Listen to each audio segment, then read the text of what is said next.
Hello दोस्तों, myself Ashutosh. Welcome to BN education. आज हम चालू करने वाले topic human health and disease. ये टॉपिक बहुत सिंपल है और ऐसा लगेगा इसमें बहुत जनरल वर्डिंग्स यूज़ किए हुए हैं, तो बहुत इजी है। तो कभी भी लोग पढ़ना पसंद नहीं करते, जाके दे के आते हैं पेपर जो भी क्वेश्चन आएगा। पर मैं आपको रिकमेंड करूंगा इसको फोकस करिए, क्योंकि इसमें ज़्यादा मार्क्स आपको फेच कर हो सकते हैं।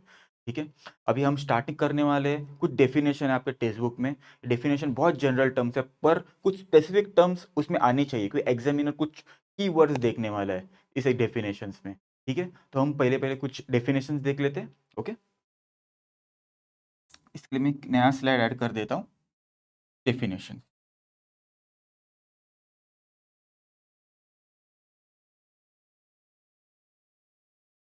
हेल्थ के बारे में। हेल्थ अगर वो आपको पूछेगा तो आप कोई भी बोलेंगे एब्सेंस ऑफ डिजीज। ठीक है, पर डब्ल्यू ने इसका डेफिनेशन को थोड़ा वाइड कर दिया है। इसमें not only absence of disease, but it also mental, या इसको साइकोलॉजिकल बोल सकते हैं, सोशल, फिजियोलॉजिकल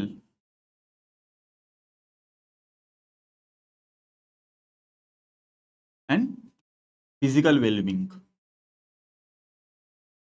अब हर इसको तोड़ के आप बोल सकते हो कि एब्सेंट डिजीज तो ठीक है, डिजीज नहीं है। मेंटल मतलब मेंटल इलनेस, कभी भी डिप्रेशन होता है, ठीक है, एंग्जाइटी होती है, ये नहीं होना चाहिए। सोशल मीन्स सोशल में आपका जो स्टेटस है वो अच्छी तरह होना चाहिए, आपको राइट्स होने चाहिए, ताकि आप मेंटल और साइकोलॉजिकल सिचुएशन बहुत अच्छी रहे आपकी। फिजियोलॉजिकल, जो फिजियोलॉजिकल रेस्पिरेशन, बाद में डाइजेशन, ये सब प्रोसेस बराबर होनी चाहिए। और फिजिकल, फिजिकली मतलब आपके हाथ पैर टूटने नहीं चाहिए, फिजिकली आप फिट हो हर चीज़ें करने के, जो नॉर्मल इंडिविजुअल कर सकता है। ठीक है, किसने दिया? डब्ल्यू ने, वर्ल्ड हेल्थ ऑर्गेनाइजेशन। ठीक है, बाद में एक दूसरा डेफिनेशन आता है हाइजीन। ठीक है, हाइजीन के बारे में। हाइजीन का एकदम सिंपल है डेफिनेशन। इस is science of rule of health, of rule of health. मतलब आप हेल्थ को कैसे प्रोटेक्ट कर सकते हो, कुछ रूल्स रहेंगे। ओके, इस रूल की भी चीज़ कि साइंस क्या है। ठीक है, वो जानते हैं। For example washing of hands, simple आप कुछ भी लिख सकते हो फिर इसमें, वॉशिंग ऑफ हैंड्स। ठीक है, बाद में आप लिख सकते हो कि वॉशिंग ऑफ क्लोथ्स। ठीक है, बाद में sanitization, eating cook food. Okay, ये सब चीज़ें आ जाएंगे, ये सैनिटेशन, ये सब चीज़ आप लिख सकते हो इसमें बहुत सारे, पर आपको कंट्रोल रखना पड़ेगा, क्योंकि इतनी सी छोटी डेफिनेशन में ज़्यादा आप लिख पाओगे। इसलिए जनरल टॉपिक है, आप पता नहीं चलता कि कहाँ पे रुकना है। ठीक है, तभी इसके बाद थर्ड डेफिनेशन है immune system.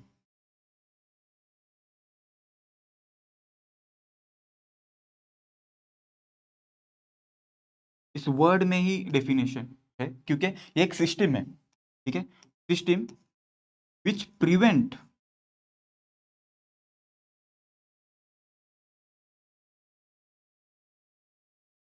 The action of pathogens.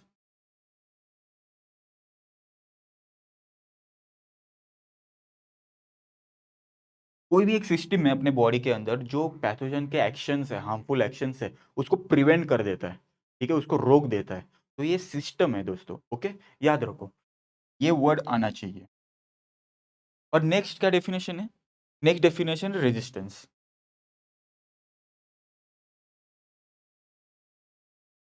Resistance एक एबिलिटी है, यहाँ पे मैं सिस्टम को हाईलाइट कर देता हूँ। Resistance is ability to prevent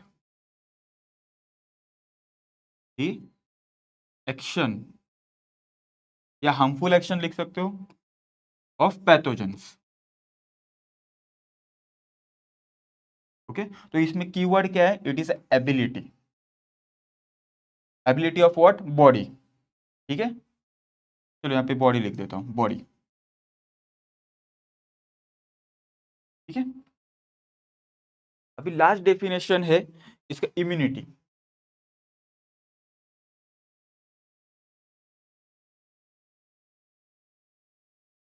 अभी इम्यूनिटी क्या है दोस्तों? इम्यूनिटी इज अ रिएक्शन इसका कीवर्ड है reaction of body towards antigen, या फिर पैथोजन लिख सकते हो, एंटीजन लिखो या पैथोजन लिखो। अभी इसमें एंटीजन का मीनिंग क्या आपको बता देता हूँ बाद में, आगे लेक्चर में। Okay, reaction of body towards action of pathogens.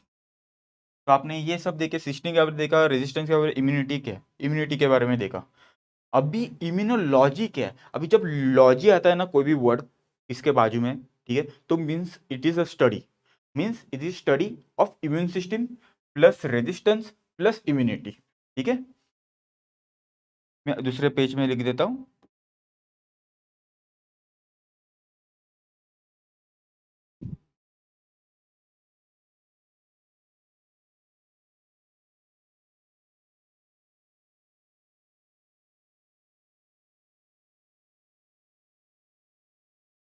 Study, इसमें कीवर्ड क्या आया, study of,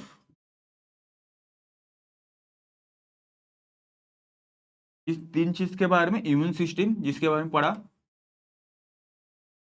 and immunity and resistance.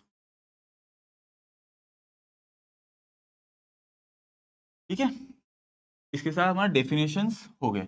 तो हम एक्चुअल जो अभी टॉपिक है उस पर हम जंप करते हैं। ठीक है, तो दूसरा एक पार्ट आता है कि कैरेक्टरिस्टिक ऑफ इम्यून सिस्टम क्या है।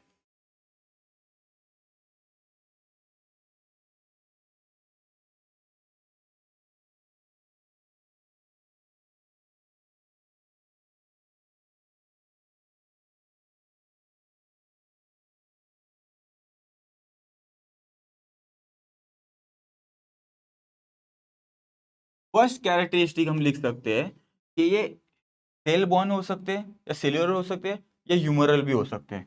ठीक है, सेलुलर और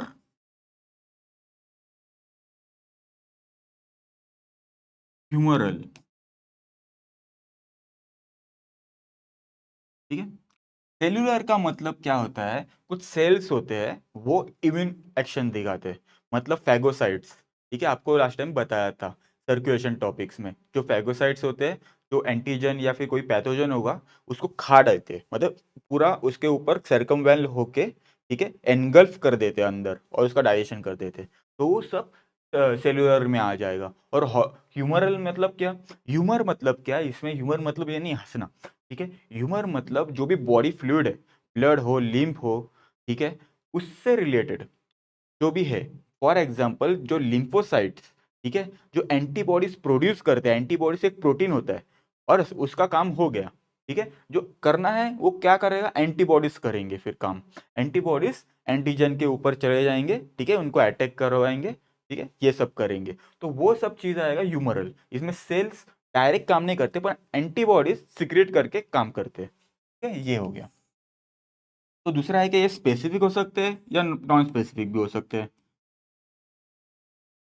और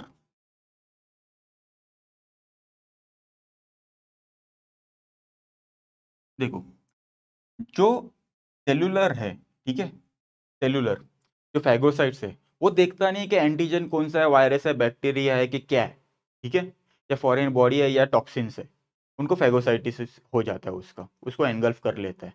उसको कुछ ये नहीं रहता है एंटीजन कौन सा है वगैरह, वो देखता नहीं, इसलिए वो नॉन स्पेसिफिक है। ठीक है, it is a non specific. और ह्यूमरल है, ठीक है, वो स्पेसिफिक होता है। फॉर एग्जाम्पल जैसा एंटीजन है, एंटीजन एक समझो सेल के ऊपर, कोई भी सेल है आपका हो या किसी और का हो, या अंदर जो आया हुआ बैक्टीरिया पैथोजन जो भी चीज़ हो, उसके सेल के ऊपर एक बैच होता है, आइडेंटिटी कार्ड। ठीक है, जैसे मेरे पास आइडेंटिटी कार्ड रहेगा, वो उस आइडेंटिटी कार्ड उस सेल का आइडेंटिटी रहेगी। और वो किस फॉर्म में होता है, मतलब प्रोटीन होता है।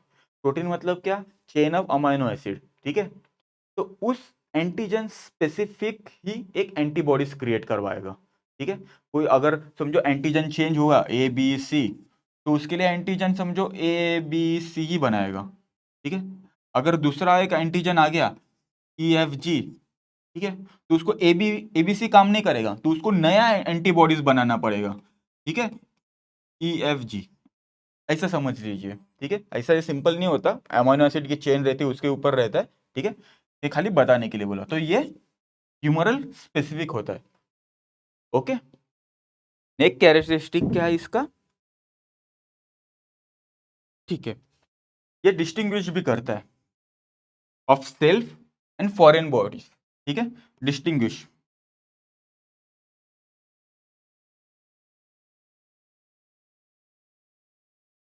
Between self and foreign bodies.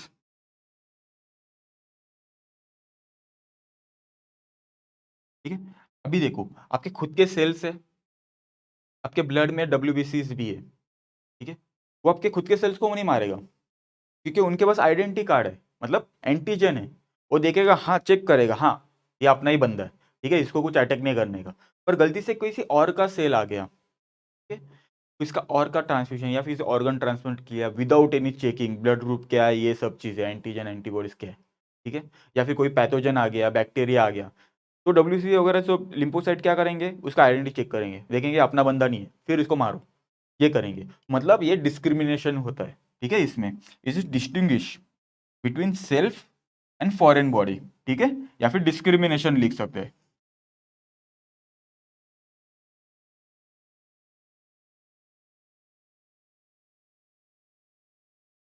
ठीक है, ये सब कैरेक्टरिस्टिक हो गया।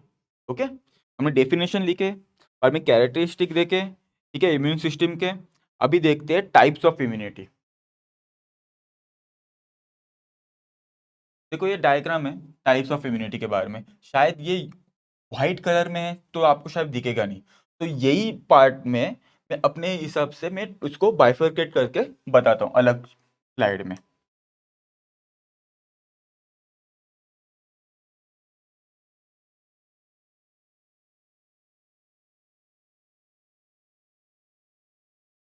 अभी इम्यूनिटी को दो टाइप में डिवाइड किया है।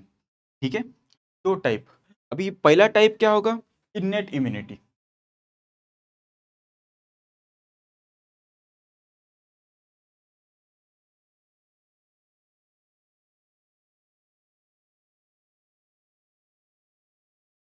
और सेकेंड टाइप होगा एक्वायर्ड इम्यूनिटी।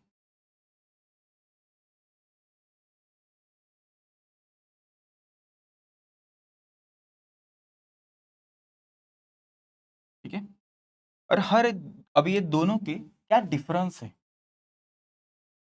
वो देख रहे थे। इन्नेट, इन्नेट मतलब क्या? बच्चा। ठीक है, मतलब हमारे में बचपन से एक इम्यूनिटी है। ठीक है, जो एंटीजन आने के वजह से नहीं हुई है, बचपन से है। ठीक है, मतलब क्या? फ्रॉम बर्थ, अपने बर्थ से अपन को मिली है, पहले से किसी ने दी नहीं है। दूसरा क्या हो सकता है? रेजिस जेनेटिक। ठीक है, ये जेनेटिक है, हमारे जीन्स के वजह से हो सकती है। ठीक है, हमेशा नहीं होती, पर मे बी फ्रॉम जेनेटिक्स। ठीक है, और क्या इसके कैरेक्टरिस्टिक है? ये नॉन स्पेसिफिक या स्पेसिफिक हो सकती है,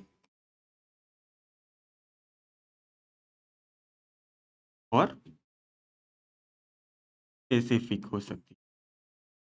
स्पेसिफिक नॉन स्पेसिफिक के बारे में आपको कैरेक्टरिस्टिक में आपको समझा दिया था।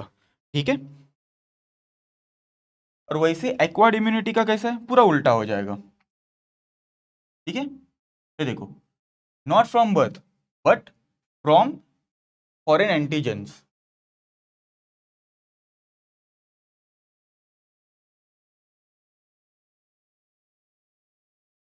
बट फ्रॉम,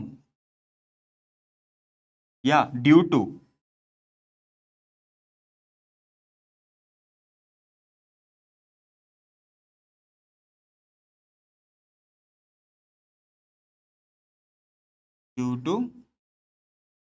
एंटीजन, कोई फॉरेन एंटीजन आने के वजह से।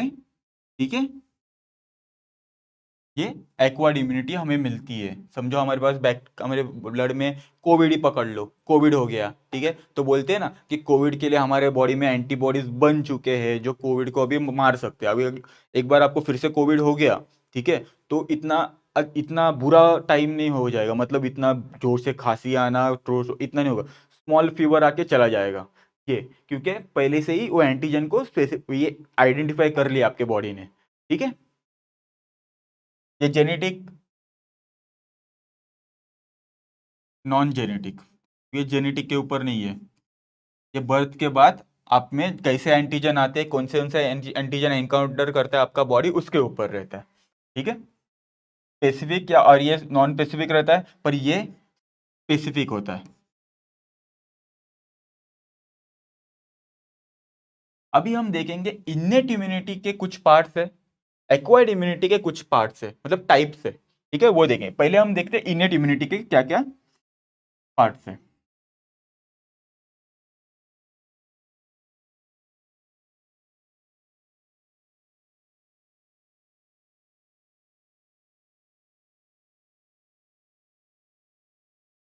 ठीक है, अभी फर्स्ट फर्स्ट पार्ट है एपिथेलियल।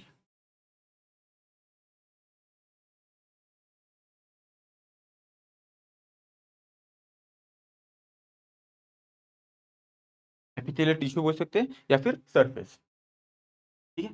अभी एपिथेलियल टिश्यू क्या होगा, ठीक है, जो एपिथेलियल डेरिवेटिव रहेगा, ठीक है, अपने बॉडी का, वो इम्यूनिटी दिखा सकता है। फॉर एग्जांपल अपनी स्किन, ठीक है, स्किन क्या कर रही है, स्किन के ऊपर स्वेट आता है, स्वेट ग्लैंड्स होते हैं, ठीक है, स्वेट ग्लैंड के ऊपर अंदर क्या होता है, सॉल्ट्स।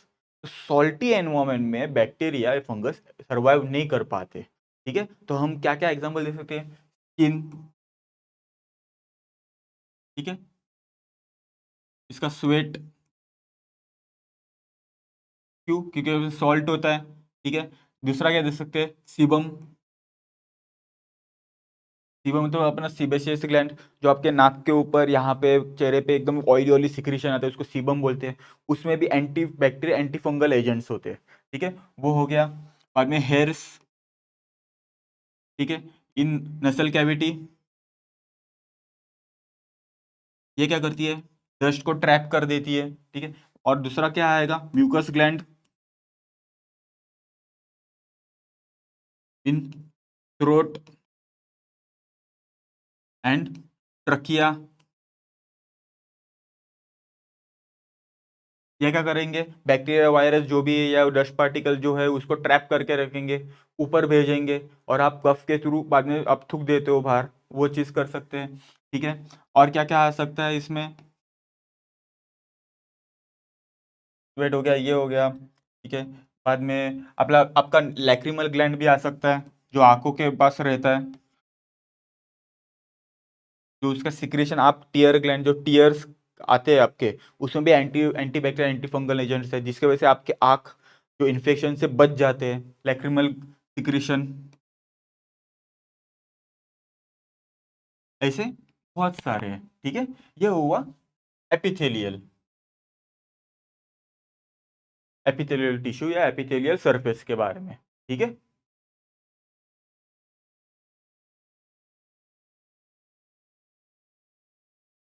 और नेक्स्ट क्या है, okay, anti anti microbial substance in blood. Next चाहते हैं,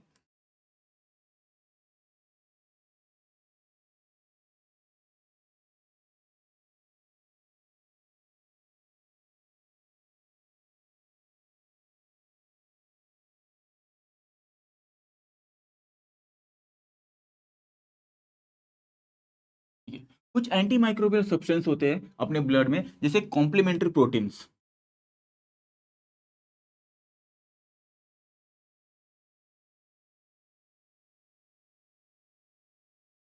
उसको सीरम प्रोटीन्स भी बोलते हैं, ठीक है। वो कैसे रहते हैं, 30 से ज़्यादा ऐसे प्रोटीन्स होते हैं अपने ब्लड में या प्लाज्मा में बोल सकते हैं स्पेसिफिकली।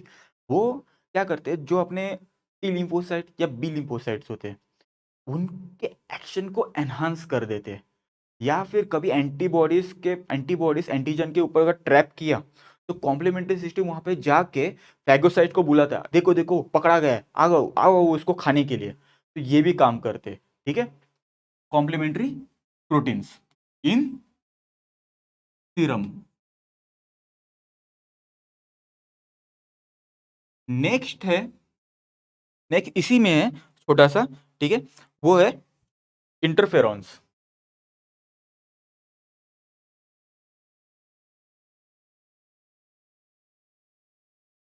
इंटरफेरॉन एक टाइप का साइटोकाइनिन्स होता है,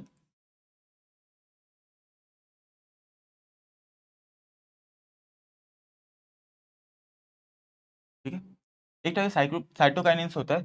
वो तब रिलीज करता है सेल जब वो अटैक में आ गया, ठीक है, समझो पैथोजन ने उस पर अटैक कर दिया, तो वो सेल क्या करेगा, इंटरफेरॉन्स सिक्रेट करेगा। इंटरफेरॉन्स बाकी के सारे जो सेल्स है उन लोग को चुगली कर देगा, देखो देखो मेरे को अटैक किया, आप सावधान हो जाओ, ठीक है, ये उसका काम है मेन। तो वो करेगा, प्लस जो बाकी जो डब्ल्यूबीसी है उसको भी चुगली करेगा, देखो देखो मैं अटैक में हूँ, मुझे बचाने को आओ, या बाकी के दोस्त है मेरे भाई लोग हैं सेल्स, उनको भी बचाओ। तो ये उनका काम है, ठीक है, इंटरफेरेंस का। अभी दूसरा देखते हैं, इसके बाद क्या है, सेल्यूलर फैक्टर।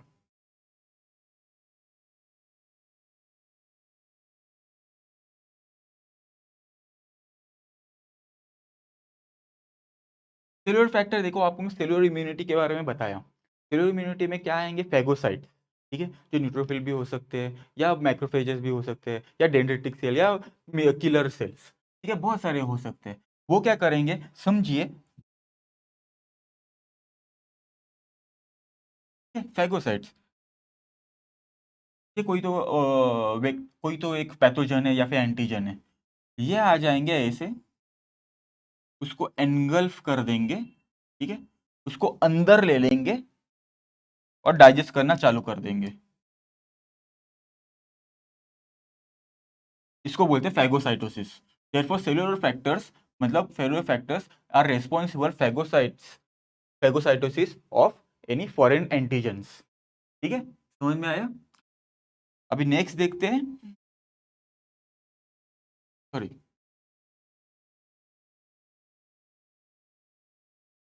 हाँ, अभी इसके बाद क्या आया, फीवर।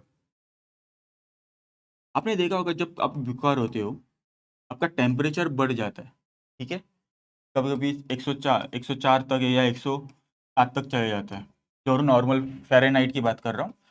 ये क्यों होता है, ठीक है, जानबूझ के बॉडी है ना अपना टेम्परेचर बढ़ाती है, उसके वजह से तो इंटरफेरॉन्स या फिर साइटोकाइन, बाकी के साइटोकाइनिन्स सिंथेसिस, ठीक है, biological formation of the cytokinins increase हो जाता है, ठीक है, और साइटोकाइनिन्स क्या करते हैं, डब्ल्यूबीसी को बोल देते हैं, ठीक है, अटैक करो। तो ये इसका अपना एक डिफेंस मैकेनिज्म है जो फीवर होता है, ठीक है, तो लिख सकते हैं इसे defence mechanism,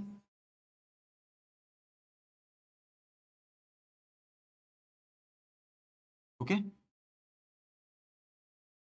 increase temperature will increase biological process to form या synthesize what cytokinins या interferons बोल सकते हैं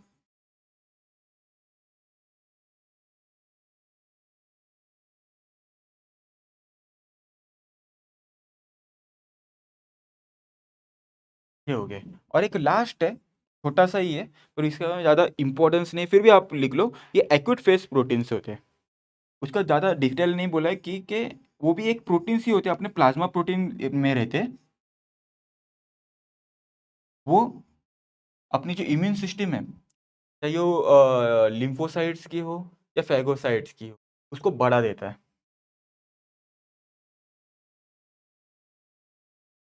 इंक्रीज एक्टिविटी ऑफ लिम्फोसाइट्स, ये इम्यूनिटी को जनरली बढ़ा देता है।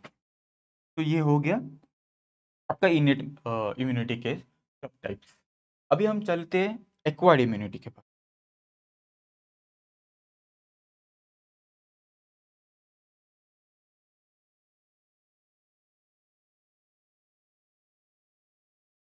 एक्वायर्ड इम्यूनिटी क्या है आपने बताया, आपने देखा, डेफिनेशन भी देखा, उसके कैरेक्टरिस्टिक भी देखे, ठीक है। जब हम डिस्टिंग्विश कर रहे थे, ठीक है, इनेट और एक्वायर्ड इम्यूनिटी में, हम डायरेक्ट अभी इसमें टाइप्स देख देखते हैं, ठीक है। तो इसके सब टाइप्स है एक्टिव और पैसिव।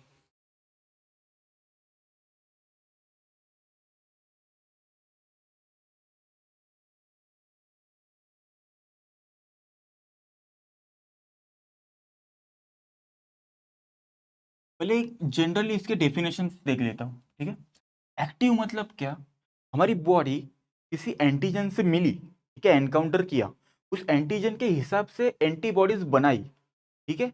पहले क्या, एंटीबॉडी एंटीजन आया अपने बॉडी में, उसके लिए हमने एंटीबॉडीज बनाई, दैट इज एक्टिव, की बॉडी एक्टिवली काम कर रही है, ठीक है।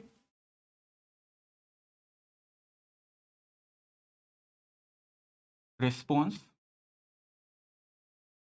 टू एंटीजन, इसमें क्या होता है, रेडीमेड एंटीबॉडीज हमने इंपोर्ट कर लिया अपने बॉडी में, ठीक है। या फिर अपन बोल सकते हैं जो दिल्ली में हुआ था कोविड के टाइम, दिल्ली गवर्नमेंट ने क्या किया था, प्लाज्मा ट्रांसफ्यूजन चालू कर दिया था, लोग हमारा अपना प्लाज्मा देने लगे, डोनेट करने लगे। क्यों क्यों, क्योंकि प्लाज्मा में एंटीबॉडीज रहती थी, और वो कोविड के पेशेंट को अगर दी तो शायद उसको ठीक होने में मदद करती थी, ठीक है। मतलब readymade antibodies are imported in body,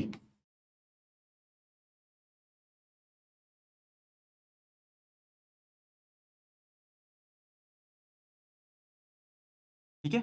अभी हम एक एक करके देखते हैं, एक्टिव और पैसिव में भी कुछ दो दो टाइप्स है, ठीक है। यहाँ पे मैं एक्टिव लिख देता हूँ,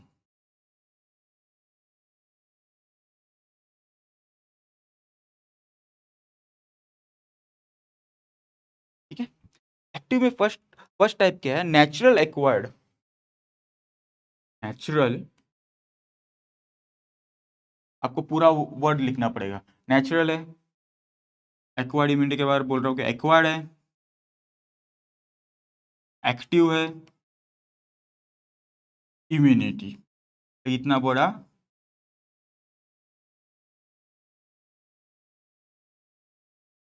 वर्ड आपको लिखना पड़ा, ठीक है। अभी ये नेचुरली एक्वायर्ड है, ठीक है, हमारे नेचुरली है। तो ये कैसे, सिंपल, कोई पैथोजन आया अपने बॉडी में, ठीक है, जो डेफिनेशन है वही है, इन टू पैथोजन इन बॉडी। तो ठीक है, अभी नेचुरल एक्वायर्ड है, एक्टिव इम्यूनिटी है, तो कोई पैथोजन आया, ठीक है, उनके रिस्पॉन्स में हमें एंटीबॉडीज क्रिएट किए, ठीक है, ठीक है। तो अभी दूसरा टाइप क्या होगा, ठीक है, कि दूसरा टाइप क्या है इसका, दूसरा टाइप है artificial acquired.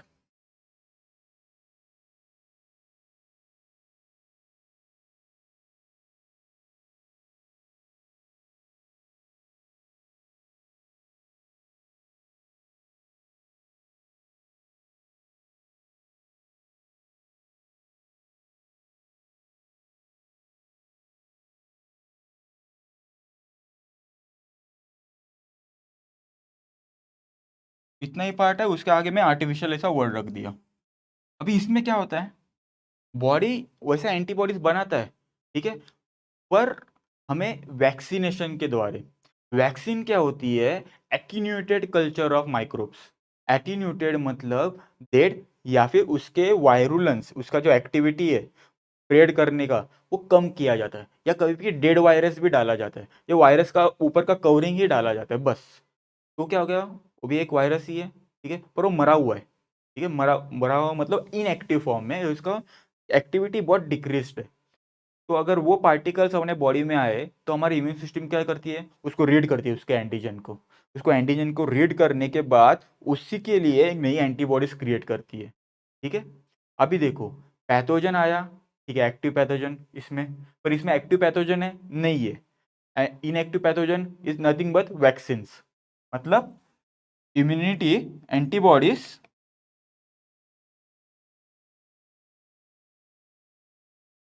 created in response to vaccines, ठीक है, बॉडी खुद प्रोड्यूस करे पर इट रेस्पॉन्स टू वैक्सीन, इसमें क्या, इन रेस्पॉन्स टू पैथोजन, ठीक है, ये कीवर्ड्स है इसमें। ओके, हमने एक्टिव देखा, चलो अभी पैसिव देख लेते हैं।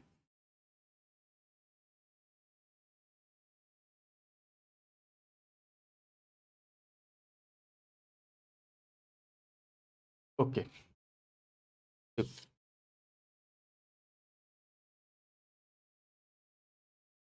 ठीक है, अभी पैसिव में आपको मैं डेफिनेशन में देखा कि पैसिव मतलब हमें बॉडी खुद बनाती नहीं है एंटीबॉडीज, पर हमें बाहर से इंपोर्ट किया जाता है, ठीक है। तो दो टाइप से इंपोर्ट होते हैं, ठीक है, एक नेचुरल एक आर्टिफिशियल, इसमें भी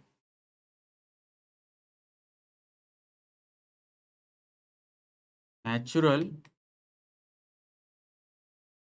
आर सॉरी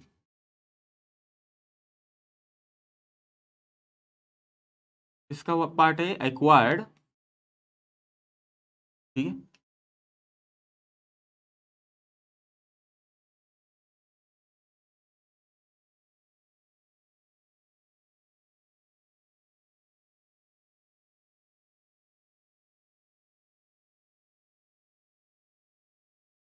ये हो गया, हाँ ये पैसिव के। देखो, इसमें भी हमें एंटीबॉडीज बाहर से इंपोर्ट किए, ठीक है, रेडीमेड, पर ये नेचुरल प्रोसेस से हो रही है।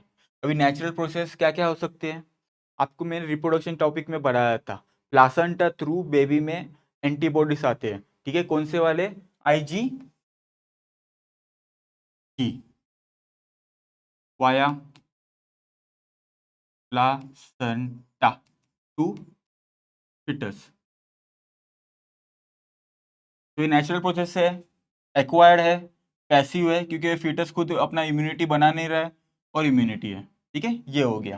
दूसरा आईजीए, एक एंटीबॉडीज बच्चों में, मतलब आफ्टर बर्थ, ठीक है, एक माँ के दूध से भी होता है, जो फर्स्ट दूध रहता है जिसको कोलोस्ट्रम बोलते हैं, ठीक है, वो भी हम लिख सकते हैं इसमें, वाया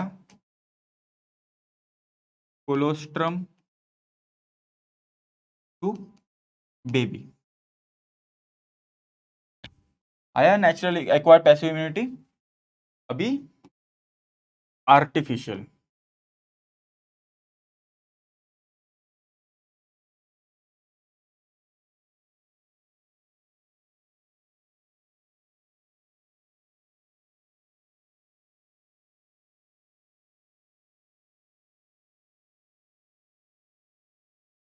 ओके, ये आर्टिफिशियल, इसी डेफिनेशन में आपको एक एग्जांपल बताया था, दिल्ली गवर्नमेंट वाला केस, ठीक है, जो अभी भी करते हैं, प्लाज्मा डोनेट, जो प्लाज्मा या फिर कोई एंटीबॉडीज एक्सट्रैक्ट, ठीक है, हम डायरेक्ट एंटीबॉडीज हमारे ब्लड में ट्रांसफ्यूज करवाते हैं, ठीक है, तो यहाँ पे लिख सकते हैं एंटीबॉडीज और plasma transfusion,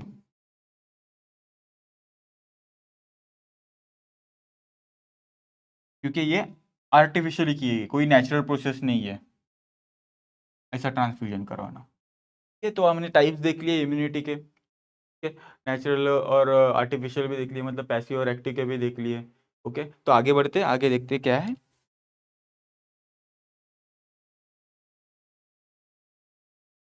sales of immune response दी है,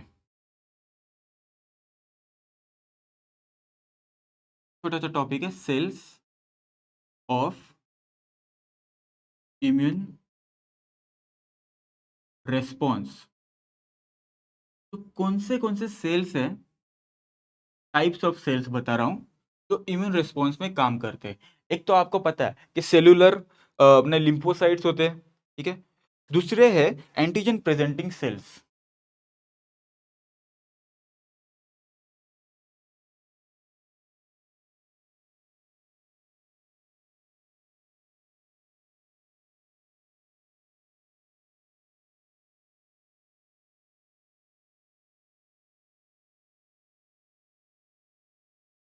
तो हम पहले लिम्फोसाइट के बारे में बात करते हैं। लिम्फोसाइट देखिए, आपको सर्कुलेशन में भी आपको पढ़ाया था लिम्फोसाइट का। तो हमें पहले बताना है लिम्फोसाइट्स के सोर्स। सोर्स कहाँ है? एडल्ट में बोन मैरो।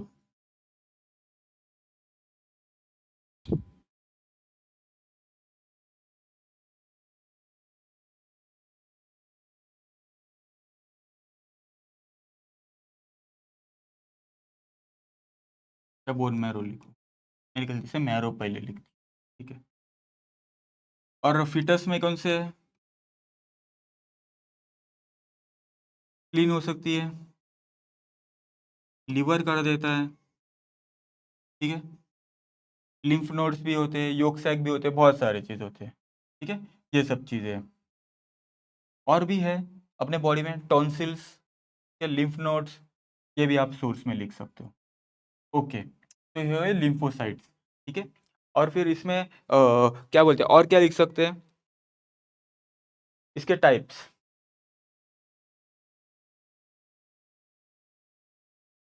एक रहता है टी लिम्फोसाइट,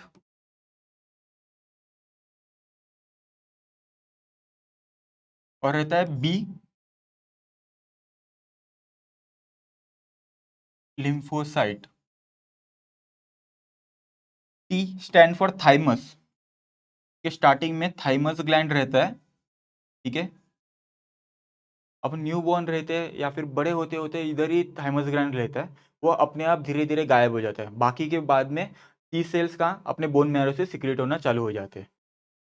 थाइमस लिम्फोसाइट बोल सकते हैं, ठीक है। और बी मतलब बर्सल, बर्सा से होता है लिम्फोसाइट,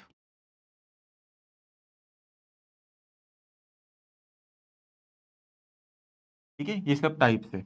अभी इसके बाद हम एक एक करके देखते हैं कि टी लिम्फोसाइट क्या होते थे, क्या होते हैं, ठीक है। और ये बी लिम्फोसाइट क्या करते हैं। अभी mechanism of action of T lymphocyte देखते हैं, ठीक है।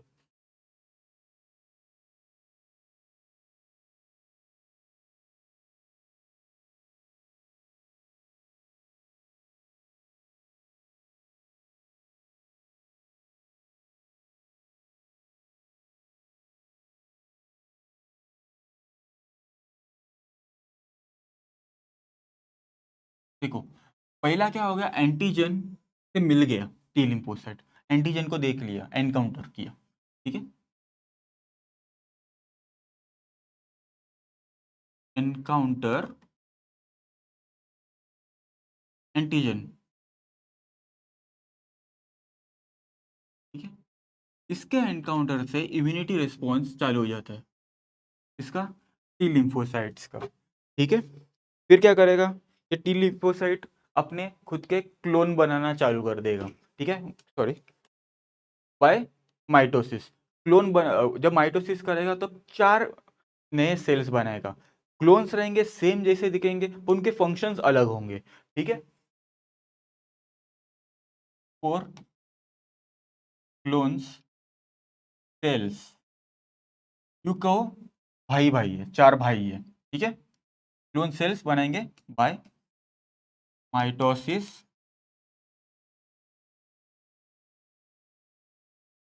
तो पहला भाई है, उसको टी हेल्पर सेल बोल सकते हैं।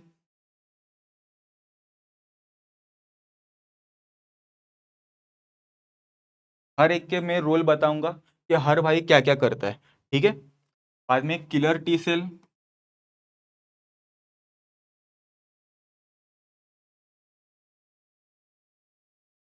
इसको साइटोटॉक्सिक टी सेल भी बोलते हैं। फिर तीसरा भाई सप्रेसर सेल,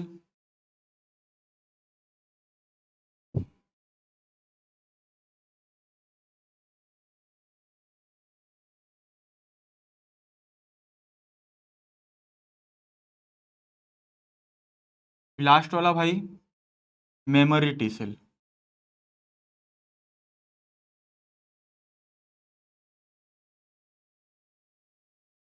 चलो एक एक भाई के रोल बताता हूँ मैं, फिर क्या क्या करेंगे। देखो टी हेल्पर सेल मतलब हेल्प, ये एक्चुअली चुगलीखोर भाई समझो इसको। ये क्या करेगा, जैसे फॉर्म किया, ठीक है, तो ये बाकी के सेल्स को बताएगा कि देखो देखो कोई एंटीजन आ गया है अपने यहाँ पे, ठीक है, कोई दुश्मन आ गया है, तो उसको बिट करने के लिए तैयार हो जाओ, ठीक है, मतलब हेल्प्स इन प्रोलिफरेशन, ठीक है, पर कैसे, एक लिम्फोकाइनिन सीक्रेट करता है,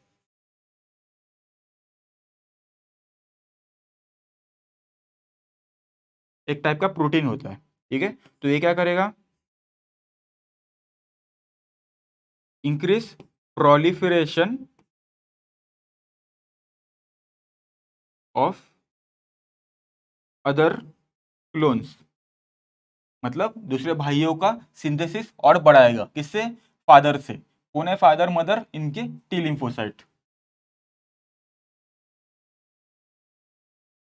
दूसरा क्या करेगा, ये बी सेल को भी बोल देगा, ठीक है, बी सेल मतलब इन लोग के क्या बोलते हैं, दोस्त पकड़ो, बी लिम्फोसाइट सेल, ये बाबा अभी पस सेल बनाओ, एक्टिवेट्स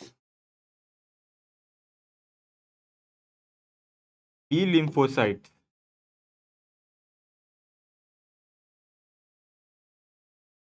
ठीक है, ये हो गया।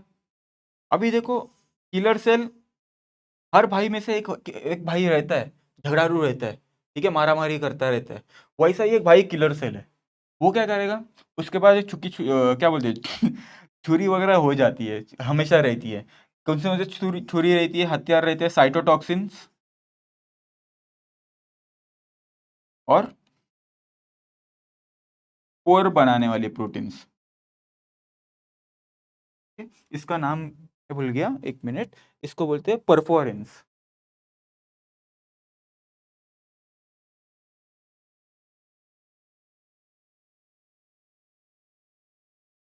ठीक है, परफोरिन क्या करेगा, कोई बैक्टीरिया सेल आया, कोई प्रोटोजोआ आया, परफोरिन वहां जाके होल्स बना देगा उसके बॉडी में, बहुत सारे होल्स, ताकि वो उसका साइटोसोल बाहर आए और मर जाए, और साइटोटॉक्सिन क्या करेगा, उस सेल्स को मार देगा, साइटो मीन्स सेल्स और टॉक्सिन मीन्स पॉइजन, मतलब साइटोटॉक्सिन ये उसके हथियार है, तो ये करेगा, इसलिए उसका नाम किलर सेल है, और कभी भी इसको साइटोटॉक्सिन सेल भी बोलते हैं, ठीक है। सप्रेसर सेल, सप्रेसर हमेशा देखो एक बड़ा भाई रहता है, वो बोलते झगड़ा मत करो यार, कम बंद करो बंद करो बंद करो, रिलैक्स हो जाओ रिलैक्स हो जाओ, वैसा ही इसका आदत रहता है, वो क्या करेगा, इम्यूनिटी को जरा सा डिक्रीज करवाएगा, क्योंकि इतना भी झगड़ा नहीं होना चाहिए, इतनी इम्यूनिटी अगर बढ़ गई तो शायद अपने ही सेल्स को ये लोग मार देंगे, ठीक है, उसके लिए रहेंगे, क्या करेंगे, सप्रेस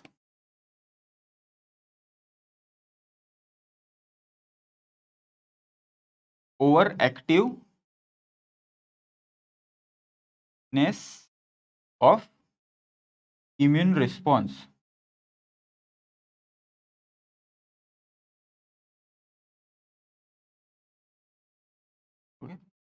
मेमोरी सेल रहता है, वो ज़्यादा रोल नहीं है उसका, वैसे भाई समझो उतना ही रोल नहीं है, वो क्या करेगा, वो खाली याद रखेगा कि हमारे घर में कौन से दुश्मन आए थे, किसी से झगड़ा हुआ था, और ये सब करेगा, क्या करेगा, स्टोर्स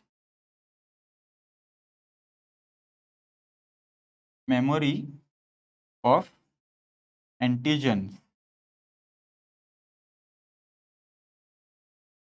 ओके, ये करता है, ताकि फिर से वो अगर आएगा वैसा ही एंटीजन, तो इन लोग को भाइयों को बोल देगा देखो वैसा वो फिर से आ गया है, तो ये तुरंत तैयारी कर चालू हो जाएंगे इसको खत्म करने को, उस एंटीजन को, ठीक है, तो ये बेसिक टाइप्स, मतलब या टाइप्स ऑफ क्लोन्स भी बोल सकते हैं टी लिम्फोसाइट के, वो बनते हैं कैसे, मैकेनिज्म भी बोल सकते हैं इसको, और दूसरा अभी मैकेनिज्म देखते हैं कि बी लिम्फोसाइट का कैसा है मैकेनिज्म।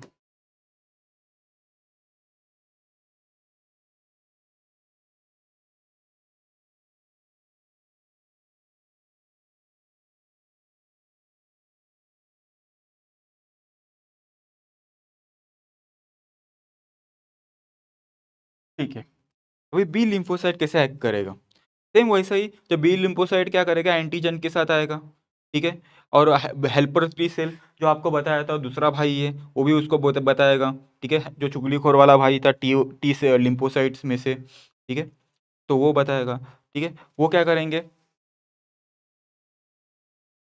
लिख देता हूँ,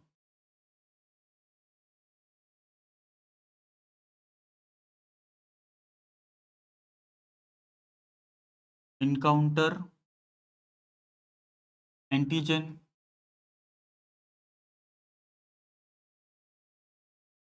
जैसे एंटीजन है तो बी लिम्फोसाइट क्या दो सेल्स बनाएंगे, ठीक है, एक प्लाज्मा सेल,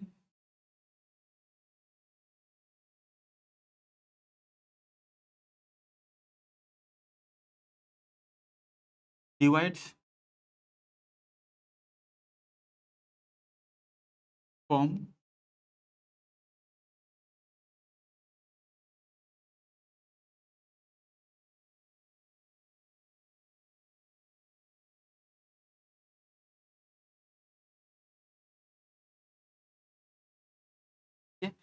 क्या दो सेल्स बनाएंगे, एक है प्लाज्मा सेल, ठीक है, और दूसरा है मेमोरी बेस सेल।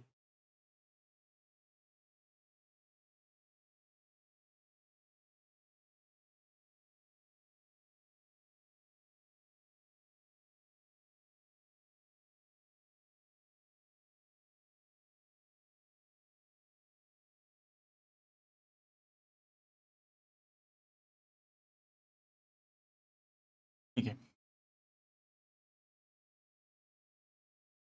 यहाँ पे और एक लिख देता हूँ, plus action of T helper cell, कि वो भी उसको बता देता है ना, जिसे आपने पहले पार्ट में देखा, वो भी उनको बता देता है, देखो कोई फॉरेन बॉडी आ गई है।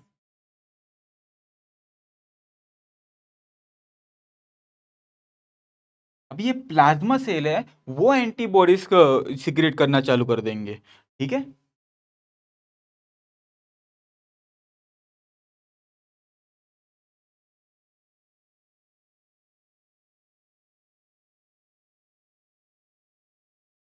दिस सीक्रेट एंटीबॉडीज, इस एंटीबॉडीज के वजह से, ठीक है, एंटीजन के ऊपर अटैक करेंगे, तो एंटीजन के साथ अटैक करेंगे तो तीन टाइप ऑफ रिएक्शंस होंगे। एक है एग्लूटिनेशन,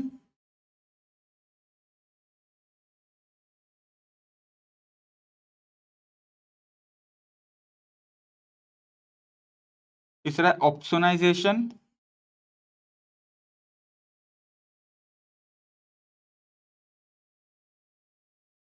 और लास्ट वन है न्यूट्रलाइजेशन।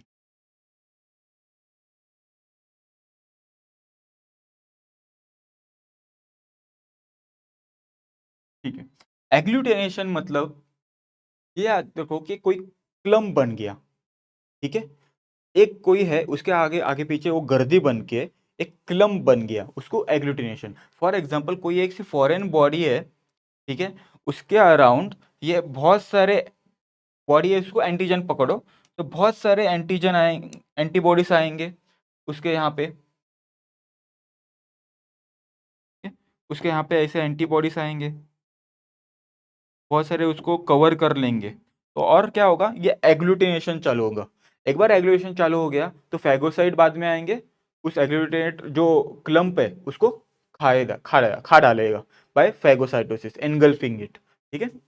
ऑप्सोनाइजेशन में क्या होता है, कोई बैक्टीरिया कोई सेल है, उसके सेल वॉल के उसके कवरिंग के टुकड़े टुकड़े हो जाते हैं, ये क्रैक्स गिरना चालू हो जाते हैं, बाद में ये पूरा सेल पूरा एक्सपोज हो जाता है, और ठीक है, और फिर मर जाता है। That is opsonization. न्यूट्रलाइजेशन मतलब कोई भी टॉक्सिन रहेंगे, जो बैक्टीरिया या प्रोटोजोआ जो टॉक्सिन सिक्रेट किए रहेंगे अपने ब्लड में, ठीक है, जो अपने बॉडी को अफेक्ट कर सकते हैं, ठीक है, एडवर्सली, तो उसको न्यूट्रलाइज करेंगे, ठीक है, वो antibodies, that is neutralization. Memory B cell कैसा रहेगा, सेम जो T helper T memory cell रहेंगे वैसे ही ये भी जो एंटीबॉडीज रहेंगे, ठीक है, सॉरी अपना एंटीजन आए हुए रहेंगे, उसके बारे में इंफॉर्मेशन स्टोर करके रखेगा वो सेल, ठीक है, ताकि अगली पहली बार तो ठीक है ज़्यादा टाइम लगा रिस्पॉन्स के लिए उनको न्यूट्रलाइज करने के लिए एंटीजेंस को या पैथोजेंस को, ठीक है, पर जो सेकेंड टाइम फिर से आएगा, इसके मेमोरी सेल में पहले से मेमोरी स्टोर है, वो तुरंत रिएक्ट करेगा, और इसलिए आपको सेकेंड टाइम जो वही पैथोजन से बुखार आता है तो इतना बुखार इतना तेज नहीं होता, क्योंकि इन मेमोरी सेल में सब कुछ मेमोरी स्टोर है और ये सब मैकेनिज्म तुरंत हो जाता है, ठीक है, और न्यूट्रलाइज कर देते हैं, आप ठीक हो जाते हो तुरंत। ठीक है, फिर आगे देखते हैं। ये है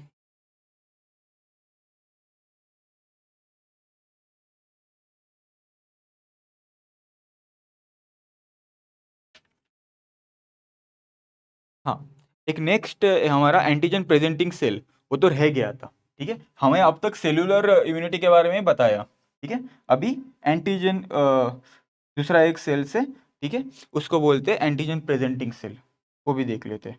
ये देखो यहाँ पे,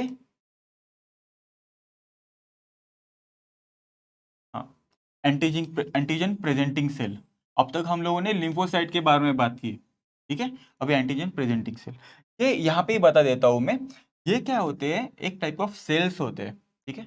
वो अगर कोई पैथोजन आया, एंटीजन आया, उसको पहले एनगल्फ कर देंगे, उसके बारे में सब कुछ इंफॉर्मेशन स्टोर करके रखेंगे, ठीक है। बाद में उसको छोड़ देंगे, ये खाली इंफॉर्मेशन ऑफ एंटीजन को स्टोर करने के लिए। और फिर वो एंटीजन की जो स्टोर की हुई इंफॉर्मेशन है, वो किसके काम आएगी, टी सेल और बी सेल के, ठीक है। वो ही उसका रोल है एंटीजन प्रेजेंटिंग सेल्स के बारे में।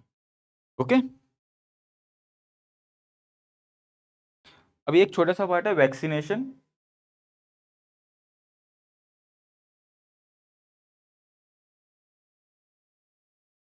इसके इसमें ही ऐड कर देता हूँ दूसरा। वैक्सीनेशन के बारे में बहुत कम लिखा है आपके सिलेबस में, खाली मैं बेसिक बता देता हूँ। वैक्सीनेशन जैसे मैं आपको पहले ही बता दिया था, वैक्सीनेशन मतलब क्या रहेगा, कोई भी एंटीजन जो आपके बॉडी में इंट्रोड्यूस किया जाता है आर्टिफिशियली, ठीक है, ओरली या फिर इंजेक्शन फॉर्म, ठीक है। और वो एंटीजन रहेगा इनएक्टिव फॉर्म। फॉर एग्जांपल अगर मैं बोलूँ कोरोना वायरस है, ठीक है, ऐसा ही दिखता है, उसके अंदर जेनेटिक मटेरियल रहती है, ऐसा ऐसा, ठीक है। तो एंटीजन जो वैक्सीन रहेगा, उसमें क्या रहेगा, थोड़ा सा अगर समझ यहाँ इसका पार्ट दे दिया, खाली इधर का ही पार्ट, या कुछ इधर का कोटिंग का दे दिया, ठीक है। पर ये पूरा का पूरा स्ट्रक्चर नहीं रहेगा, मतलब कुछ फ्रेगमेंट्स रहेंगे वायरस के, ठीक है। प्लस वो एक्टिव नहीं रहेंगे, इनएक्टिव रहेंगे, ठीक। अगर वो एक्टिव है तो इतने ज़्यादा एक्टिव नहीं होंगे ताकि वो बॉडी को हर्ट कर पाए, ठीक है। आएंगे, बॉडी उसको रिकॉग्नाइज करेगी एंटीजन को, उस एंटीजन के हिसाब से एंटीबॉडीज तैयार करके रखेगी बॉडी में, ठीक है। फिर बाद में अगर सच में वायरस आ गया तो सेकेंड रिस्पॉन्स होगा, क्योंकि फर्स्ट रिस्पॉन्स तो पहले ही हो चुका है वैक्सीन की वजह से, ठीक है। और सेकेंड रिस्पॉन्स होगा, आपको पहले ही बताया इसके पहले, वो तुरंत होगा, आपको तुरंत थोड़ा सा फीवर आएगा और चला जाएगा। यही वैक्सीनेशन का मैकेनिज्म है, ठीक है। हम आगे बढ़ते हैं, जो मेन टॉपिक है इसके बाद, वो है स्ट्रक्चर ऑफ एंटीबॉडीज। देखो ये स्ट्रक्चर ऑफ एंटीबॉडीज है, आपको एक बेसिक एंटीबॉडीज है। कौन सीक्रेट करता है एंटीबॉडी, ठीक है, बी सेल्स, ठीक है। बी सेल लिम्फोसाइट से एक्टिवेट किया हुआ कौन सा, प्लाज्मा सेल्स, वो ये एंटीबॉडीज क्रिएट करते हैं। अभी देखो इसमें क्या है, ये बोल सकते हैं वाई शेप्ड है, प्रोटीन है। प्रोटीन क्यों है, देखो इसमें एन एंड है, सी एंड है, ठीक है। मतलब कैसा, देखो यहाँ पे देखो, ये ऐसा रहता है ना, ये अमाइनो एसिड है, कार्बन है, C O N H peptide link,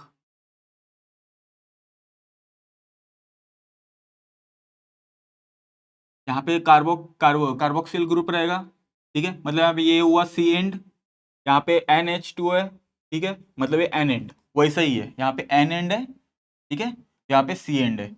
और फिर कितने प्रोटीन ब्रांचेस है ये, टोटल 4, ठीक है। कैसे, देखो ये जो पार्ट है,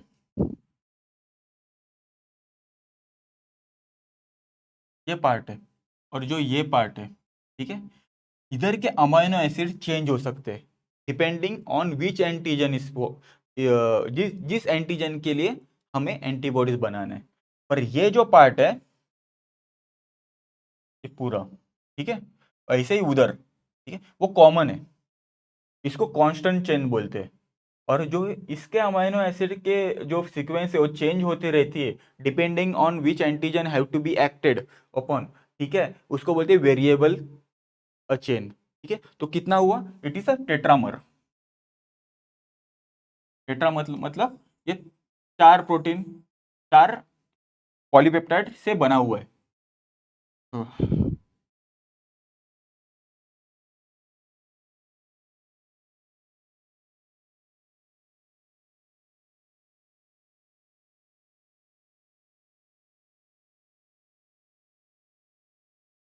ठीक है, दो कितने वेरिएबल चेन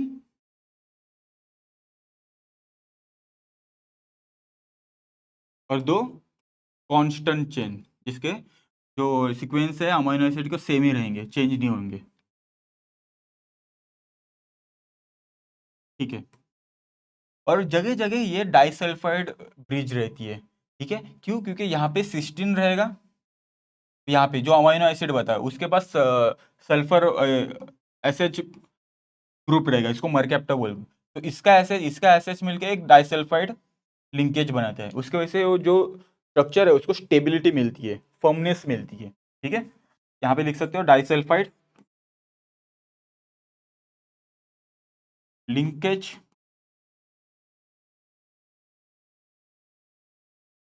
ठीक है,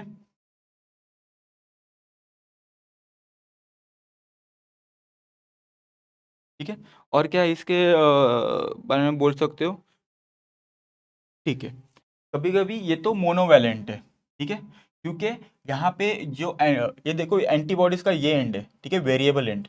ठीक है, अब इसके यहाँ पे एंटीजन आएगा तो एक ही एंटीजन को ये बाइंड कर पाएगा। ठीक है, पर अगर दो एंटीजन आए तो कभी कभी क्या होता है, इसके यहाँ पे और एक वैसा वाई शेप्ड, एक मिनट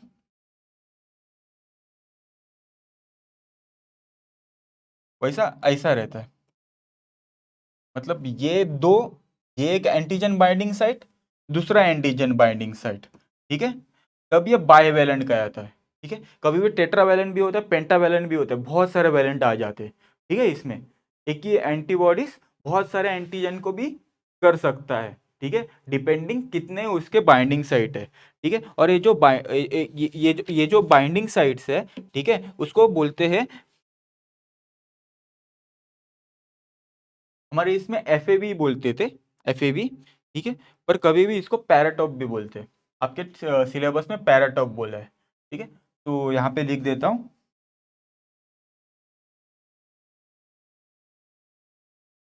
तो एफ ई बी पार्ट भी बोलते हैं आप, हाँ, एफ ई बी बोल सकते हैं या फिर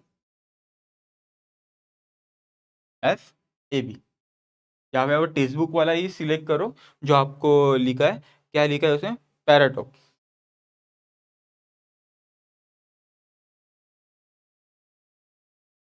इस साइट को जो कंबाइन करेगा एंटीजन के साथ, और एंटीजन के भी रिसेप्टर होते हैं। ठीक है, एंटीजन भी वैसा ही एक ऐसा रहेगा, समझो।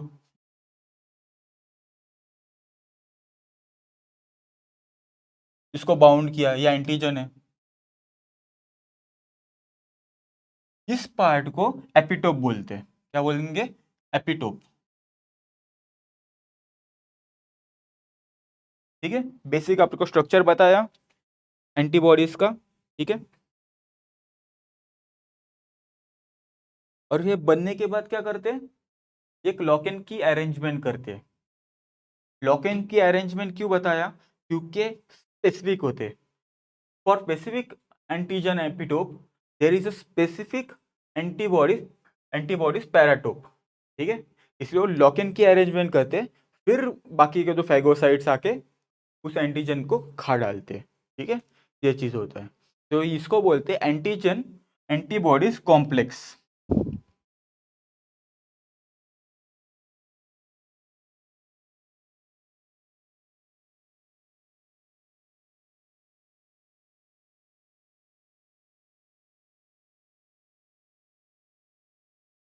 ठीक है, कैसा रहता है, लॉक इन की अरेंजमेंट की तरह।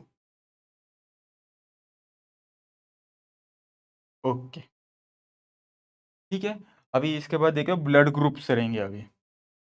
हाँ देखो, उसके पहले ये दिखाया है, देखो ये क्या है, बाईवैलेंट है। ठीक है, बाईवैलेंट एंटीबॉडी, क्योंकि देखो दो बाइंडिंग साइट है, दो पैराटोप है इसके पास।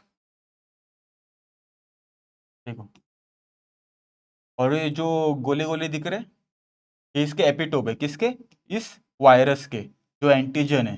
ठीक है, देखो फिर बाइंड किया, इसको बोलते हैं लॉक एंड की अरेंजमेंट। देखो, ये की है, ये लॉक है, लॉक जैसा स्पेसिफिक है, बंद करके ये किया, क्योंकि अगर ट्रायंगल है तो उसके लिए अलग रहेगा। ठीक है, ये मतलब ये सब आपको समझाने के लिए बच्चों जैसा शेप करके दिया है, पर एक्चुअली जैसे केमिकल स्ट्रक्चर रहेगा, उस केमिकल स्ट्रक्चर के हिसाब से वो एपिटोप का पैराटोप का भी केमिकल स्ट्रक्चर अलग रहेगा। ये खाली ऐसे समझाने के लिए बताया, लॉक एंड की अरेंजमेंट। ठीक है, formation of antigen antibody complex. आगे देखते हैं। ठीक है, देखो अभी आपके ब्लड ग्रुप में, आपके ब्लड में एरिथ्रोसाइट्स है, मतलब उसको आरबीसी बोलते हैं। ठीक है, आरबीसी भी ऐसा एक अपना सेल ही रहेगा, नॉर्मल सेल, पर उसमें पता है आपको न्यूक्लियस नहीं होता। ठीक है, तो इसका भी प्लाज्मा मेम्ब्रेन है, न्यूक्लियस सारे माइटोकॉन्ड्रिया सब नहीं रहता। तो उसके सरफेस में भी एंटीजेंस होते हैं। ठीक है, जैसे मैं बताया उसका एंटीजन मतलब उसका आइडेंटिटी कार्ड। ठीक है, तो लैंडस्टीनर ने दो आइडेंटिटी कार्ड मतलब दो एंटीजन ये अपने आरबीसी के प्लाज्मा मेम्ब्रेन में ढूंढ निकाले थे। वो कौन से थे? ए और बी।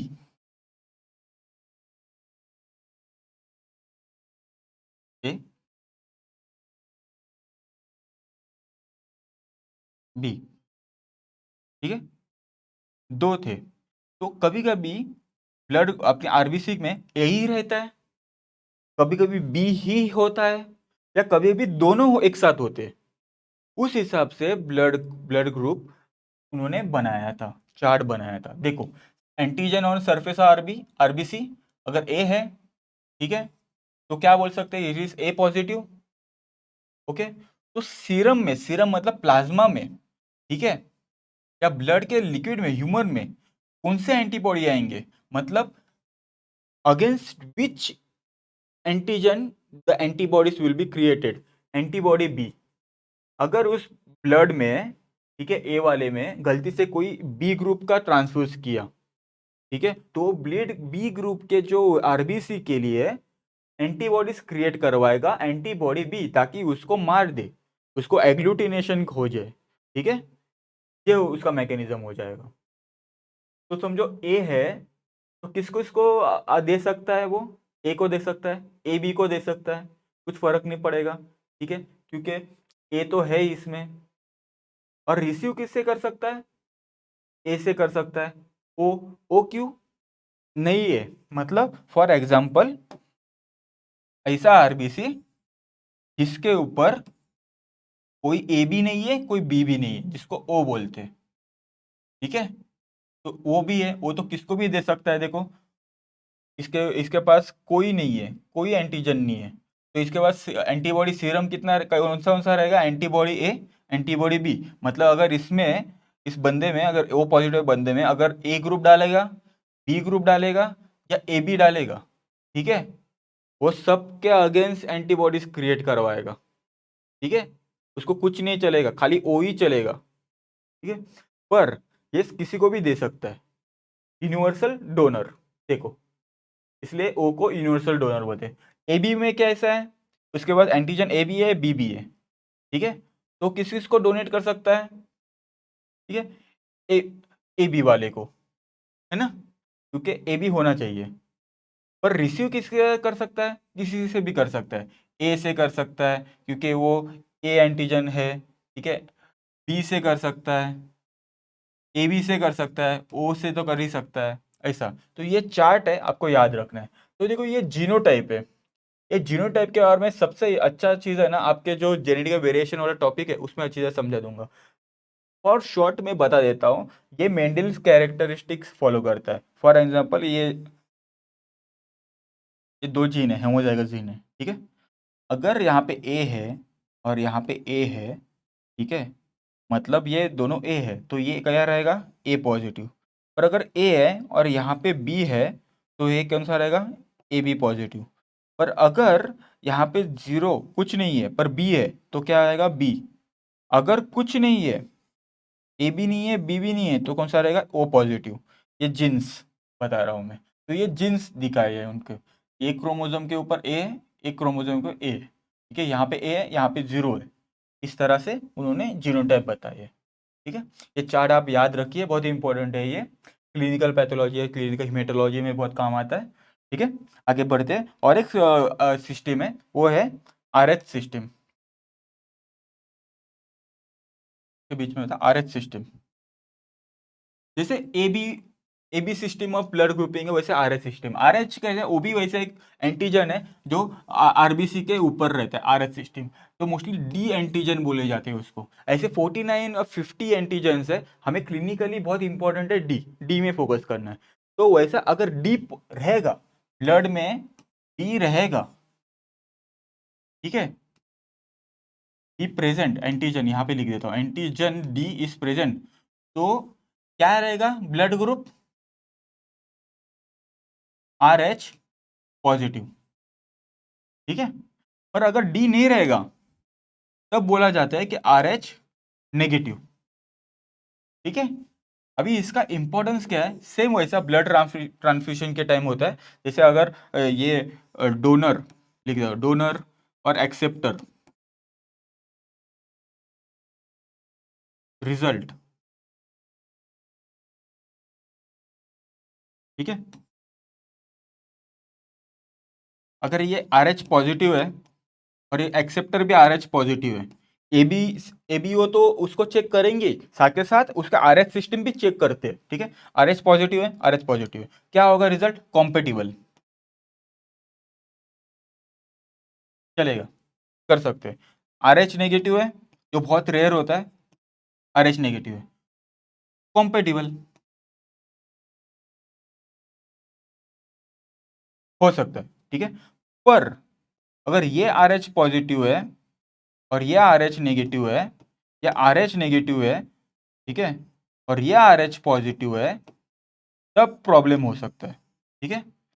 तब क्या होगा, इस आर एच नेगेटिव के लिए एंटीबॉडीज क्रिएट करेंगे, एंटीबॉडीज आर एच नेगेटिव, और जो भी ब्लड है सेल्स से नए आए हुए ट्रांसफ्यूज किए हुए, उसके अगेंस्ट एंटीबॉडीज अगर अटैक करेंगे तो एग्लूटिनेशन होगा, ठीक है, तो नॉन कॉम्पेटिबल।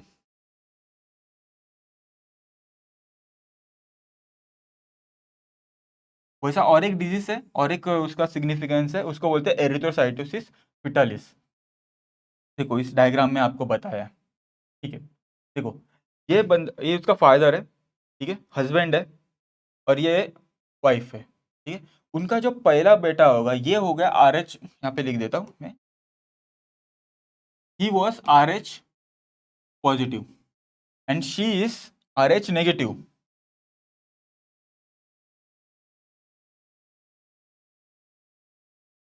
ठीक है। अब जो बच्चा होगा, अगर समझो वो आर एच पॉजिटिव हुआ, अगर समझो आर एच नेगेटिव होती, ये फीटस आर एच नेगेटिव होता, कोई प्रॉब्लम नहीं है, ठीक है। बच्चा आराम से सेफ रहता, क्योंकि मम्मी का भी blood group R H negative है, फीटस का भी आर एच नेगेटिव है, कुछ उसके अगेंस्ट एंटीबॉडीज क्रिएट नहीं होंगे वो फीटस के अगेंस्ट, ठीक है। पर गलती से अगर वो आर एच पॉजिटिव हुआ और मदर आर एच नेगेटिव है, ठीक है, इसका दिखता हूं मैं, आर एच पॉजिटिव फीटस, तो मदर के जो सिस्टम है, इम्यून सिस्टम, उसके अगेंस्ट एंटीबॉडीज क्रिएट करना चालू कर देंगे, ये सोच के कि ये कोई फॉरेन बॉडी है, ठीक है, कोई पैथोजन है अपने बॉडी में, इसको मार डालो, ठीक है। पर पर इसके प्रोसेस में बहुत टाइम लगता है, मुझे पता है आपको कि पहली बार जो होता है तो वो प्रोसेस के लिए एंटीबॉडीज बनने को बहुत टाइम लेता है, कभी कभी 1-2 महीना भी चले जाता है। फिर भी डॉक्टर इसको इम्यूनो रिप्रेजेंट करके, उसको इसकी मदर के इम्यून सिस्टम को जरा स्लो करके, ठीक है, ये फीटस जब तक 9 महीना हो जाता है और जब डिलीवरी हो जाती है तब तक उसको इम्यून सिस्टम को रोक के रखते हैं, ठीक है। एक बार डिलीवरी हो गई, उसके मेडिकेशन बंद हो गई, मदर की एंटीबॉडीज तैयार करना चालू। अभी देखो सेकेंड टाइम जब वो प्रेग्नेंट होगी, ठीक है, अगर सेकेंड टाइम भी आर एच पॉजिटिव वाला फीटस तैयार हो गया, ठीक है, अभी क्या होगा, ऑलरेडी तो एंटीबॉडीज बन चुके हैं, देखो एंटीबॉडीज, बॉडी टाइम नहीं देखेगी, फटाक से उसको अगेंस्ट एक्ट करवाएगी और फिटस को मार देगी, ठीक है, फिर डॉक्टर भी कुछ नहीं कर पाएगा। तो इसलिए जो सेकेंड बेबी होता है वो हमेशा मरता है, इसलिए एरिथ्रोसाइटोसिस फिटालिस, ठीक है। इसका क्या लिखा है यहाँ पे, यहाँ पे लिख देता हूँ, एरिथ्रोसाइटोसिस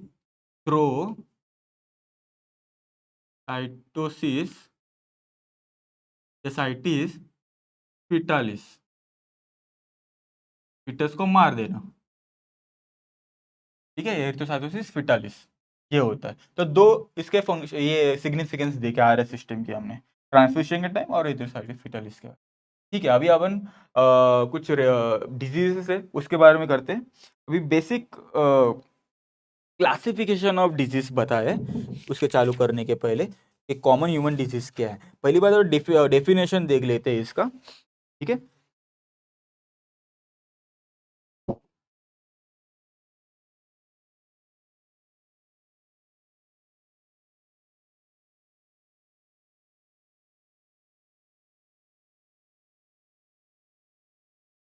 इसका डेफिनेशन क्या है? मेल फंक्शनिंग ऑफ बॉडी, फिजियोलॉजी बोल सकते हैं, ऑर्गन, टिश्यू या एनीथिंग। और इसके किस वजह से होता है? रीजन पैथोजन हो सकते हैं। ठीक है, या फिर ये कोई जेनेटिक भी हो सकता है, जेनेटिक डिजीजेस भी बहुत होते हैं।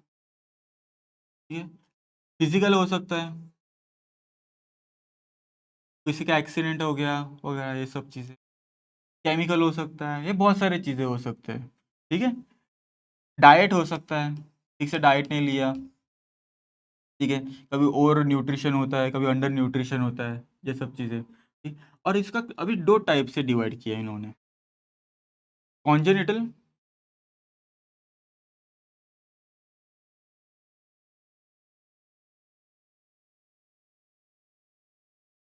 ठीक है, कॉन्जेनिटल है, और दूसरा एक्वायर्ड है।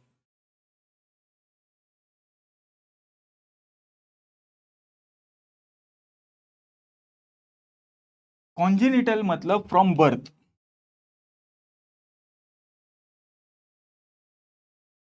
बच्चा बचपन से ही कुछ तो प्रॉब्लम होके आया है। ठीक है, फॉर एग्जाम्पल टेराटोजेनेसिस, टेराटोजेनेसिस में कैसा होता है कि हाथ छोटे रहते हैं, उंगलियां छोटे हो जाती है, फाइकोमिलिया। ठीक है, बच्चा एकदम बड़े आके रहती है, अंदर ऑर्गन्स मेल फंक्शन होता है। टर्नर सिंड्रोम में भी वैसा ही होता है कि लड़कियों में होता है। ठीक है, उनकी हाइट बढ़ती नहीं है, और फिर अंडर रिप्रोडक्टिव स्ट्रक्चर्स वगैरह डैमेज रहते हैं। ऐसे वो बर्थ से होता है, और क्यों होता है? ये कि जेनेटिक होता है। This is genetic. Okay, can't be cure, cure नहीं कर सकते, पर प्रिवेंट कर सकते।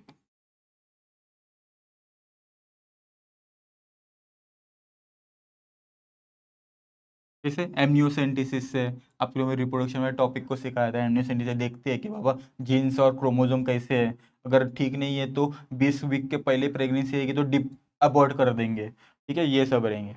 Okay, can't be cure.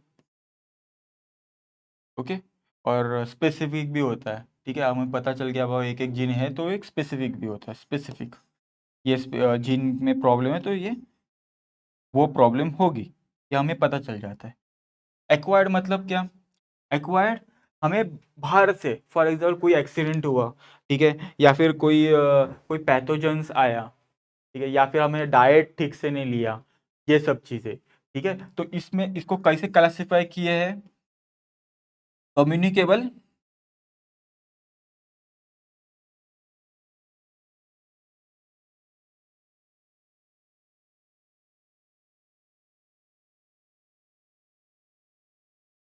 Non communicable.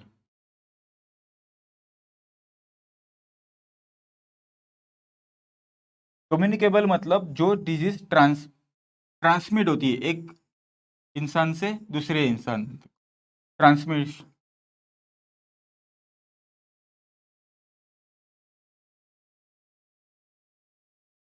Not transmitted. जो इन्फेक्टेड है उससे दूसरे इंसान में नहीं होता, जाता नहीं है। ठीक है, तो ये किसका वजह से होता है? पैथोजेंस। कभी कभी वेक्टर्स होते हैं, जैसे मलेरिया को ट्रांसफर करने के लिए एनोफिलस, फीमेल एनोफिलस मस्किटो होती है, उसकी वेक्टर हो गई। ठीक है, पैथोजन क्या हुआ उसमें? प्लाज्मोडियम। ठीक है, वो उसका पैथोजन, उसके वजह से ये डिजीज हुए थे मलेरिया। और इसमें कैसे, ये किस कैसे वजह से हो सकता है नॉन कम्युनिकेबल, अगर डाइट ठीक नहीं है, हार्ट डिजीज, डायबिटीज वगैरह, वो थोड़ी एक इंसान से दूसरे दूसरे इंसान में स्प्रेड होता है, नहीं, ठीक है, नॉन कम्युनिकेबल, ठीक है, ये है। तो अभी अपन चालू करते हैं मलेरिया। अभी डिजीजेस, एक्चुअल डिजीजेस चालू करते हैं, जो बहुत इंपॉर्टेंट टॉपिक है आपके सिलेबस का।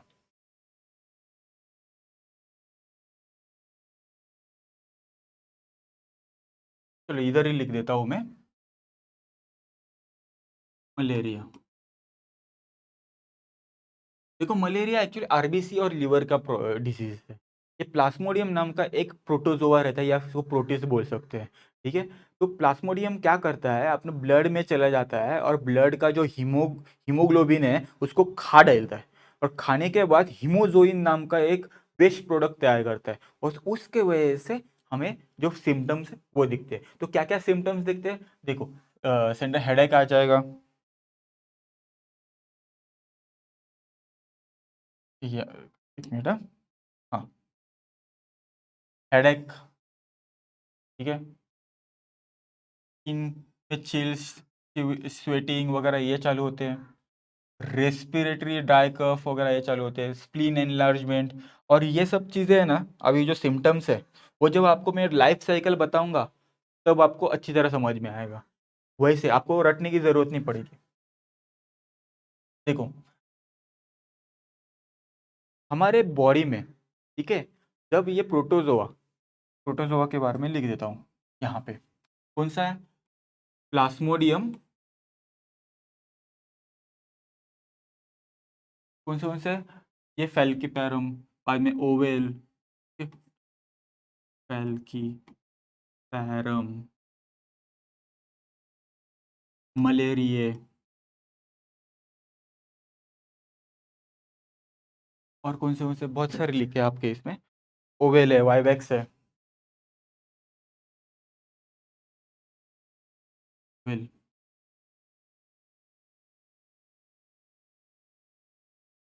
ऐसे चार है, उसमें से ये बहुत कॉमन है, और ये जो है ना प्लाज्मोडियम फेल्कीपैरम, ये बहुत डेंजरस है क्योंकि ये ब्रेन में अटैक कर सकता है, ठीक है, ये सब चीज़ें हैं, ओके। अभी इसके फिर अभी लाइफ साइकिल देखते हैं डायरेक्ट। देखो ये जो फेल्कीपैरम है वो प्रोटोजोआ है, वो अपने बॉडी में एंटर करता है इन फॉर्म ऑफ स्पोरोजोइट। देखो, हाँ, ऐसे स्पोरोजा ऐसा रहता है स्पिंडल शेप, वो आके जो हिपैटिक सेल्स है, ठीक है, हमारे उसके अंदर चला जाता है, समझो ये चला गया, तो ये गोल नाम का एक स्ट्रक्चर बन जाता है, ये कौन से, हिपैटिक सेल मतलब लीवर सेल्स है, ठीक है, इसको क्रिप्टोजाइड बोलते हैं कभी भी, ठीक है, ये बन गया।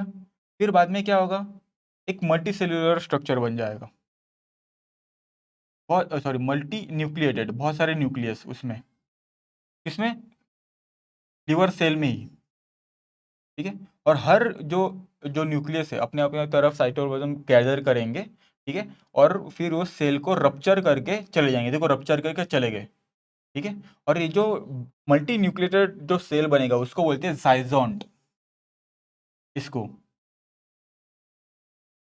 जाइजोन्ट, ठीक है, और फिर ये न्यूक्लियस अलग अलग अपने अपने सेल बना के चले गए, ठीक है, जो जो चले जाएंगे उसको बोलते हैं मीरोजोइट, समझ में आया, तो बोलते हैं मीरोजोइट। अब ये जो मीरोजोइड है उस ब्लड में, वो अफेक्ट करेंगे इरिथ्रोसाइट को, मतलब आरबीसी को, ठीक है, जैसे आरबीसी में चले गए, ठीक है, पहला स्टेज रहेगा उसका ट्रोपोजोइट, मतलब कैसा रहता है, समझो आरबीसी है, उसके अंदर ग्लोबुलर स्ट्रक्चर बन के रहेगा, उसके बाद क्या होता है, ये इसको बोलते हैं सिग्नेट रिंग, मतलब ये समझो ऐसा एक रिंग की तरह बनेगा, और ये न्यूक्लियस वहां पे बीच में बड़ा वैक्यूल बनता है, ठीक है, फिर बाद में फिर अमीबॉइड स्ट्रक्चर बनेगा, बाद में वैसे एक एक फिर साइजोन बनेगा, देखो साइजोन, साइजोन का मतलब मल्टी न्यूक्लिएटेड सेल, फिर हर न्यूक्लियर फिर अपने अपनी तरफ साइटोप्लाज्म गैदर करेंगे, और ये आरबीसी को रप्चर करके निकल जाएंगे, पर इस प्रोसेस में आरबीसी का जो हीमोग्लोबिन है उसको ये लोग खा डालते हैं, और क्या बनाते हैं, हीमोजोइन, जैसे ही ये मेरोजोइड बाहर निकले, ये थोड़ा थोड़ा थोड़ा थोड़ा है ना, हीमोजोइन बाहर निकलता है और ब्लड में चला जाता है, और ये बहुत पॉइजनस होता है। हीमेजोइन देखता हूँ, हीमोजोइन, और इसके वजह से बाकी सब सिम्टम्स दिखते हैं। ठीक है, अभी देखो दो होगा, एक होगा फिर से मेरोजॉइड बनेगा, फिर से नए आरबीसी को अफेक्ट करेगा या फिर लिवर सेल को अफेक्ट करेगा, या फिर ये गैमेटोसाइट बनेगा। ठीक है,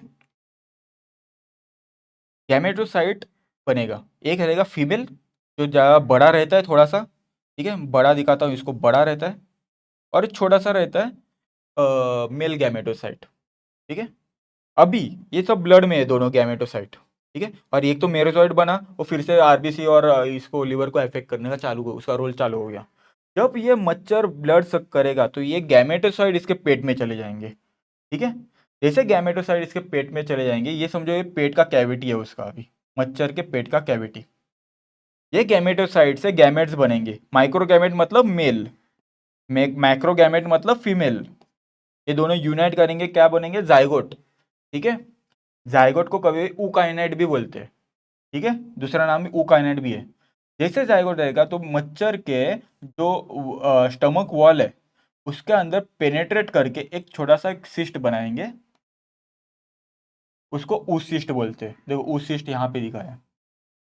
अभी इसके अंदर, ठीक है, बहुत सारे मल्टीपल डिवीजन करके, माइटोटिक डिवीजन करके, ठीक है, तो क्या बनाएंगे, स्पोरोजोइट। स्पोरोजोइट इस सिस्ट को, ठीक है, उस सिस्ट को तोड़ के कहाँ जाएंगे, मच्छर के सलाइवरी ग्लैंड में। ठीक है, अभी मच्छर की सलाइवरी ग्लैंड में क्या है, स्पोरोजोइट्स। जैसे ये मच्छर फिर से किसी इंसान को काटेगा, उसके ब्लड में क्या जाएंगे, स्पोरोजोइट, और ये साइकिल फिर से चालू रहेगी, ये चालू रहती रहेगी। ठीक है, अभी कुछ टेक्स्ट बुक में कुछ वर्ड्स है, गैमोगोनी, टाइजोगोनी, ठीक है, और स्पोरोगोनी। अभी इनका वर्ड देखते हैं। देखो यहाँ पे क्या हो रहा है, गैमेट का यूनियन हो रहा है, गैमेट बन रहा है, गैमेट का यूनियन, इसको बोलते हैं गैमोगोनी।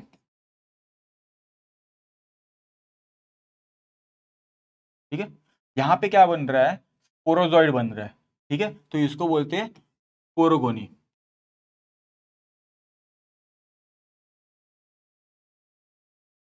ठीक है, यहाँ पे क्या हो रहा है, यहाँ पे साइजोन बन रहा है, तो इसको बोलते हैं साइजोगोनी।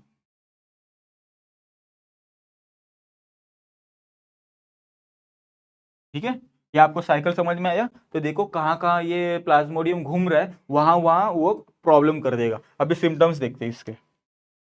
देखो, मस्कुलर फटीग, पेन, ये क्यों हो रहा है, क्योंकि आरबीसी के अंदर हीमोग्लोबिन नहीं है, तो इतना ऑक्सीजन जाएगा ही नहीं उसमें, तो फटीग आ गया। ठीक है, बैक पेन वगैरह मसल से रिलेटेड है। ठीक है, स्टमक नोजिया वॉमिटिंग, ये हीमोजोइन के वजह से हो जाता है, जो पॉइजन्स है, जो टॉक्सिन है हीमोजोइन, उसके वजह से। रेस्पिरेटरी, ड्राई कफ, क्यों, क्योंकि हमारे जो अगर वो अफेक्ट करेगा लीवर को, ठीक है, और आरबीसी नहीं रहेंगे तो नॉर्मल मेटाबॉलिक फंक्शन नहीं होगा, रेस्पिरेटरी कफ होएगा।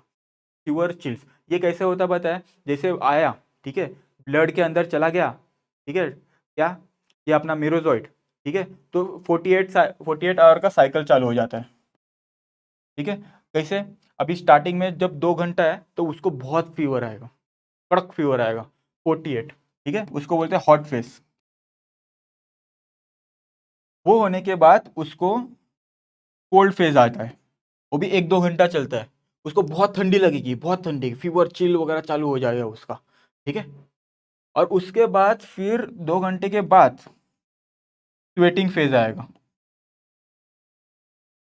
मतलब फटाफट उसको पसीना बहाना चालू हो जाएगा, बहुत पसीने बहाएंगे और नॉर्मल हो जाएगा, उससे लगा फीवर चला गया। ठीक है, पर ये 48 हायर के साइकिल फिर से चालू होगी अगले 2 दिन के बाद, 48 आवर्स के बाद फिर से यही चीज चालू होती रहती है, चालू होती रहती है। क्यों, क्योंकि वो ये चालू कब होती है, जब आरबीसी के अंदर ये अपना मेरोजॉइड चला गया, तभी ये चालू होती है।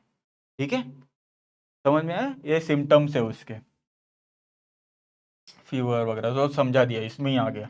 ये साइकिल्स याद रखोगे तो बाकी सब समझ में आएगा। अगर ठीक है, फिर इसका अभी प्रिवेंशन क्योर वगैरह देख लेते हैं। ठीक है, इसका डायग्नोसिस क्या है, इसका डायग्नोसिस है,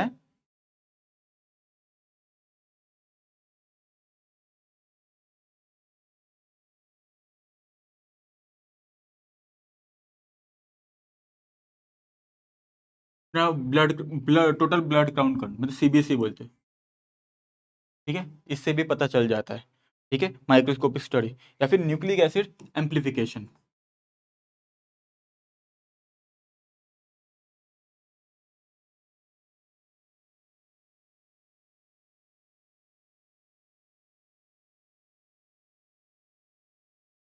इसमें क्या होता है, जो प्लाज्मोडियम के जो स्ट्रक्चर रहेगा इसके अंदर जेनेटिक स्ट्रक्चर, उसको छोटा सा रहेगा, उसको एम्पलीफाई करके देखा जाता है, कंपेयर किया जाता है।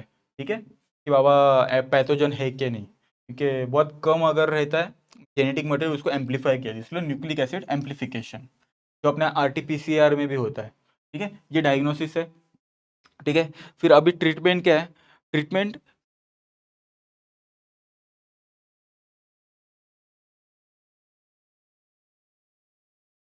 Treatment actually artemisinin base combine theory बोलते हैं।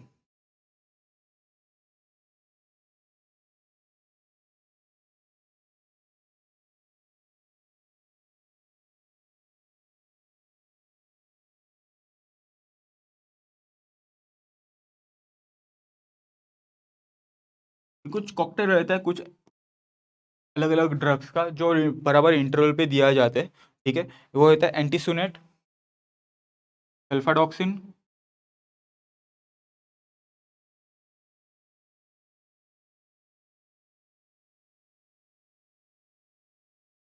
और बहुत सारे ड्रग्स रहते हैं। या फिर दूसरा एक रहता है कि क्विनोन भी नाम देते हैं, क्विनोन। क्विनोन भी एक ड्रग है। दूसरा क्लोरोक्विन भी है। डाराप्रिम भी है। डाराप्रिम बहुत अच्छा है क्योंकि ये एरिथ्रोसाइटिक साइटोगोनी जो प्लाज्मोडियम है और लीवर में भी है, दोनों को मार सकता है। ठीक है, डाराप्रिम। ठीक है, ये सब है।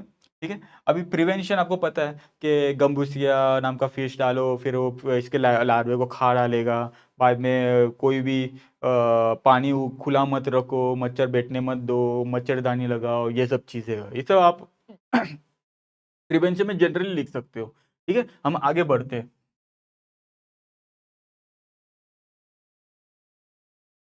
ठीक है, अभी एंटम एंटम अमीबा हिस्टोलाइटिका के बारे में बात करते हैं। ठीक है, वो क्या करेगा? अमीबायोसिस।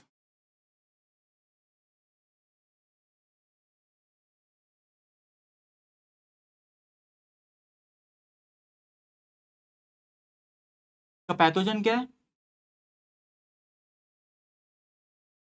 एंटोमीबा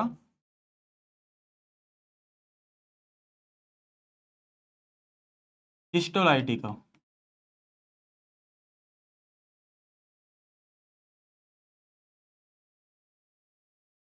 हिस्टोलाइसिस करता है, सेल को डिग्रेड करता है। क्या करता है ये? जो अपने इंटेस्टाइन है, ठीक है, इसके जो सेल्स है, इसके ऊपर एक म्यूकोसा लेयर रहता है। ठीक है, इसको डाइजेस्ट कर देता है। ठीक है, ये डाइजेस्ट होने की वजह से जो भी जो फिकल मैटर आता है, ठीक है, वो सारा वो म्यूकस को और ब्लड के डेब्रिस को लेके जाता है, इसलिए ब्लडी फिकल मैटर अपन इजेस्ट करते हैं उस समय। ठीक है, और कभी कभी ये अंदर घुस जाता है। इसके पीछे क्या रहता है? Hepatic artery, hepatic when, sorry. अगर ये हिपेटिक वेन में चला गया तो कहाँ जाएगा? लीवर में। लीवर को अफेक्ट कर देगा, लीवर से जाएगा फिर हार्ट में, जैसी सी वेन चली जाती है हार्ट में, हार्ट को अफेक्ट करेगा। फिर हार्ट से जाती है ब्रेन में, ब्रेन को अफेक्ट करेगा। बहुत सारे जो रीजन्स रहेंगे, लंग्स में अफेक्ट करेगा। ठीक है, जहाँ जहाँ जाएगा अफेक्ट करते रहेगा। तो ये सब चीज़ें होते रहेगी। ठीक है, वो अपने सिम्टम्स में देख सकते हैं। ओके, अभी इसका लाइफ साइकिल अभी देख लेते हैं।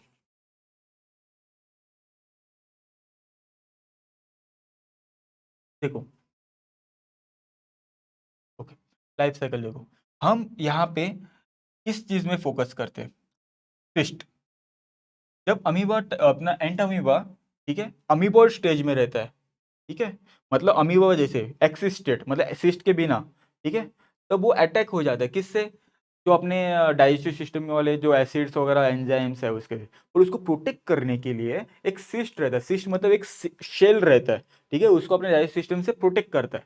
जैसे वो इंटेस्टाइन में पहुंचा, वो सिस्ट ओपन करता है। ठीक है, पर ओपन करने के पहले कुछ न्यूक्लियर डिवीजन हो जाते हैं उसके। फॉर एग्जाम्पल ये मोनोन्यूक्लिएटेड है, एक न्यूक्लियस है, उसके समझो दो हो जाएंगे बाय माइटोटिक डिवीजन, दो के फिर चार हो जाएंगे, ठीक है। और फिर उसके बाद क्या होगा, ये अपने इंटेस्टाइन में, ये इंटेस्टाइन ने सिस्ट को छोड़ देगा, एक्सिस्टमेंट बोलते हैं उसको, और बाहर आएगा, तो इसको बोलते हैं मेटासिस्टिक अमीबा। अभी ये मेटासिस्टिक अमीबा जो इसके पास कितने हैं, चार न्यूक्लिया है, इसके हर न्यूक्लिया के फिर से माइटोटिक डिवीजन करवाएगा, ठीक है, कितने बनेंगे, आठ न्यूक्लियस, ठीक है, एट न्यूक्लियस। और हर एक एट न्यूक्लियस अपने अपने पास साइटोप्लाज्म गैदर करेगा और क्या करेगा, आठ अमीबुले बनाएगा, मतलब अमीबुले मतलब इसके डॉटर सेल्स, ठीक है, अमीबा के। फिर ये एंटोमीबा, ठीक है, बड़ा होगा, कैसा, ये बहुत सारा जो अपना इंटेस्टाइन के अंदर जो म्यूकोसा वगैरह आपको बताया उसको डाइजेस्ट कर करके बड़ा होगा, और फिर बाइनरी डिवीजन करवाएगा, ठीक है, और चाहे तो फिर कभी सिस्ट बनाएगा, और फिर ये जो इन्फेक्टेड आदमी है या फिर ह्यूमन है, ठीक है, वो अगर फीकल मैटर करेगा, मतलब इजेस्ट करेगा, तो वो सिस्ट फिर से फीकल मैटर थ्रू बाहर चला जाएगा। और कोई कोई सॉइल फूड वगैरह खाया वगैरह उस हाथ से, या फिर अगर वही आदमी ने फिर से हाथ नहीं धोए वगैरह वैसे ही खाया, तो फिर से मुंह में चला जाएगा, ये सब फिर से चालू चालू ही रहेगा, ठीक है। और सबसे इन्फेक्टिव फॉर्म रहता है ट्रोपोजेट, क्योंकि ये बड़ा होता है, क्यों, क्योंकि खा खा के वो फूड वैक्यूल देखे, फूड वैक्यूल है, इंजेस्टेड आरबीसीस है, ठीक है, ये सब चीज़ें वो खा खा के वो बड़ा हो गया रहता है, इसको ट्रोपोजाइट बोलते हैं। ओके, ये सब उसका लाइफ साइकिल है, याद रखिए, ये बहुत इंपॉर्टेंट है। ओके, तो देखो इसमें अभी मोड ऑफ ट्रांसमिशन क्या है, soil food, okay, contaminated food, या फिर कंटामिनेटेड वाटर, उससे भी हो सकता है। सेल्फ इन्फेक्शन, री इन्फेक्शन भी हो सकता है, अगर वही आदमी ने हाथ बिना धोए फिर से वही खाया तो वही साइकिल फिर से चालू हो जाएगी, ठीक है। मोड ऑफ इन्फेक्शन लिख सकते हैं यहाँ पे, पैथोजन देख लिया, लाइफ साइकिल देख लिया। डायग्नोसिस, डायग्नोसिस किसका, अभी से इसको देख रहे हैं तो किस में देख सकते हैं, स्टूल में देख सकते हैं, स्टूल में क्या देखना है, सिस्ट है कि नहीं, तो ये diagnosis.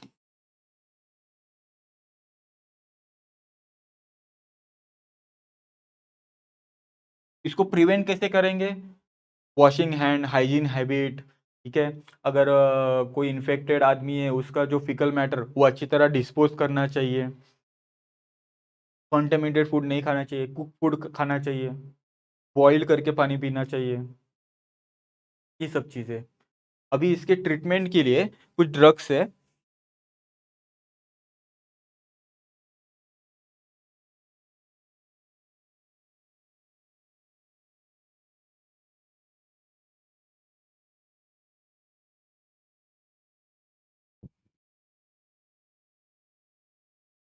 Metro knee डाजोल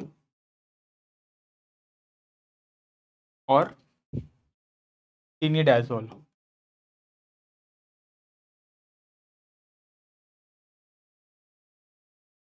I hope देख सकते हो आप, ठीक है, रेड अगर नहीं जम रहा है तो मैं वाइट टी यूज़ करता हूँ, ठीक है। आपने सिम्टम्स देख लिए, स्टूल, प्रोफाउस, डायरिया होता है उसमें, ठीक है, with blood pigments, with mucus, and दूसरा क्या हो सकता है, अगर बहुत सारा जा रहा है तो अगर ये डिहाइड्रेशन भी हो सकता है, और अगर ये ब्लड में घुस गया तो बहुत सारे ऑर्गन्स है वो भी खराब हो सकता है, अफेक्ट हो, सब सिम्टम्स, ठीक है। तो अमीबायोसिस के बारे में हो गया, फिर आगे बढ़ते हैं, आगे देखते हैं कौन सा पैरासाइट है, एस्केरियस,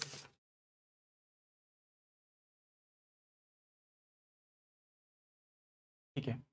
देखो एस्केरियसिस एक निमेटोड है, ठीक है, यहाँ पे लिख दो तो अपन क्या पढ़ रहे हैं, एस्केरियासिस, किसके वजह से होता है, पैथोजन, क्या है पैथोजन इसका, एस्कैरिस लुम्ब्रिकोइडिस,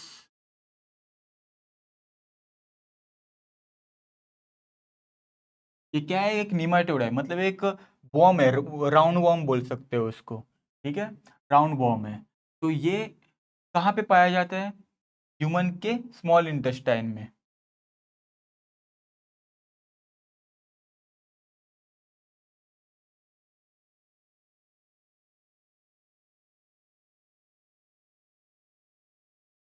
इसके कैसे जो वॉर्म रहता है ना, वो मेल छोटा होता है, थोड़ा सा उसका टेल कर्व होती है, और फीमेल बहुत बड़ी होती है उससे, और उसकी टेल कर्व नहीं होती, स्ट्रेट होती है। ठीक है, इसका क्या फ़ायदा है, इन लोग में क्या मॉडिफिकेशन है कि है ना, बहुत अंडे देते हैं, मतलब हजारों में देते हैं। ठीक है, तो देखो ये इंटेस्टाइन में, एडल्ट वॉर्म इन इंटेस्टाइन। ठीक है, अभी क्या करेंगे एडल्ट, बहुत सारे अंडे देंगे, यहाँ पे चेंज करता हूँ मैं। ठीक है, मैं अभी लाइफ साइकिल बता रहा हूँ। ठीक है, फर्टिलाइज एग देंगे, तो ये फर्टिलाइज एग किस पे द्वारे बाहर जाएगा, विथ फीसेस, किसमें मिक्स होगा, सॉइल में।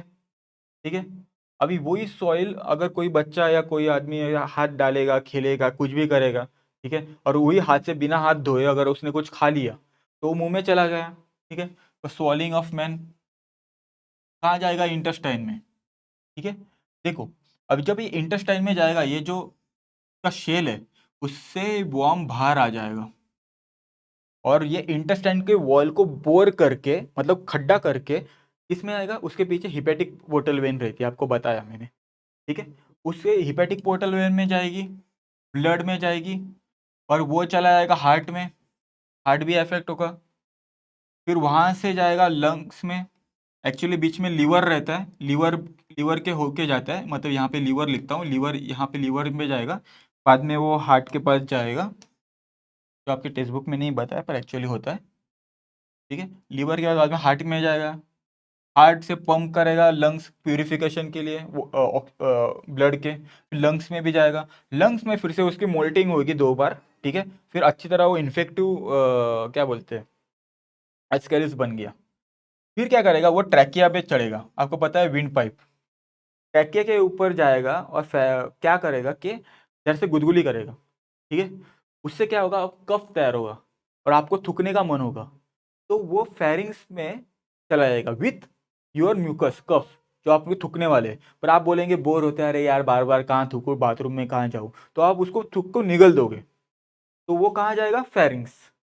ठीक है, बाद में जाएगा इसोफेगस, इसोफेगस पच गया इंटेस्टाइन में, इंटेस्टाइन में वो मसले की खा पी के, मतलब इंटेस्टाइन का जो भी आप खा रहे हो वो चीज़ खा पी के, ठीक है, वो बड़ा हो जाएगा। ठीक है, एडल्ट में चला जाएगा, और फिर से वो प्रोसेस चालू कर देगा अंडे देने वगैरह। ठीक है, ये उसका लाइफ साइकिल है एस्केरिस लंबरकॉइडिस के बारे में। ठीक है, पैथोजन देखा, कहाँ मिलता है वो देखा। ठीक है, अभी इसके क्या आगे सिम्टम्स है शायद, हाँ सिम्टम्स है, वो देखते हैं।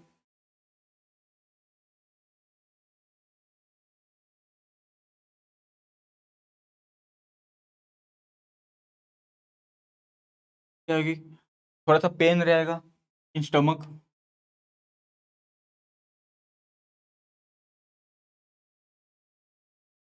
अंडर न्यूट्रिशन, क्योंकि ज़्यादा करके फूड यही खा सकता है।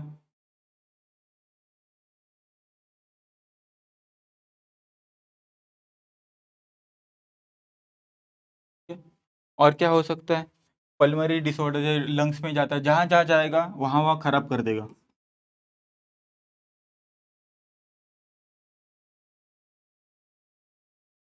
लीवर में भी जा रहा है। ठीक है, तो क्या करेगा यहाँ पे, हिपेटोमेगाली कर सकता है। ठीक है, या फिर हिपेटाइटिस भी क्रिएट कर सकता है। ओके, बाद में यहाँ पे इसके वजह से क्या होता है बताए, इयोसिन अपने ब्लड में, ठीक है, इयोसिन आपको पता है ग्रैनुलोसाइट है, वो बढ़ सकते हैं। ठीक है, इसको बोलते हैं इयोसिनोफिलिया।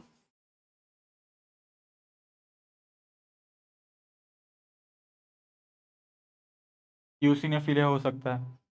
ठीक है, ये सारे सिम्टम्स है उसके। अभी क्या कर सकते हैं इसको प्रिवेंट करने के लिए, प्रिवेंशन वही, आप घिसी पिटी चीज़ें, हाइजीन कंट्रोल करो, हाथ धो, फ्रूट वगैरह जो भी वेजिटेबल है वो आप धो के खाओ। ठीक है, ये सब चीज़ें आप बोल सकते हो। ठीक है, फिर आप देखोगे इसका ट्रीटमेंट क्या है।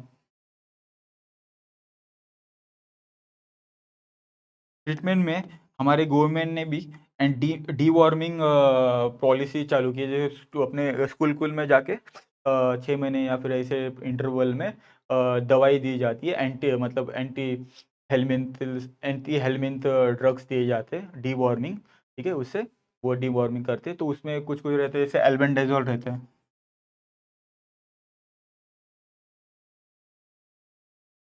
ट्राइक्लाबेंडाजोल भी रहता है।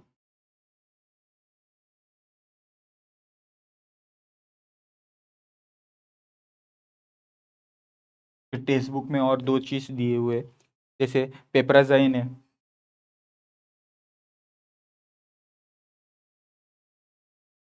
ठीक है, दूसरा मेबेंडाजोल है।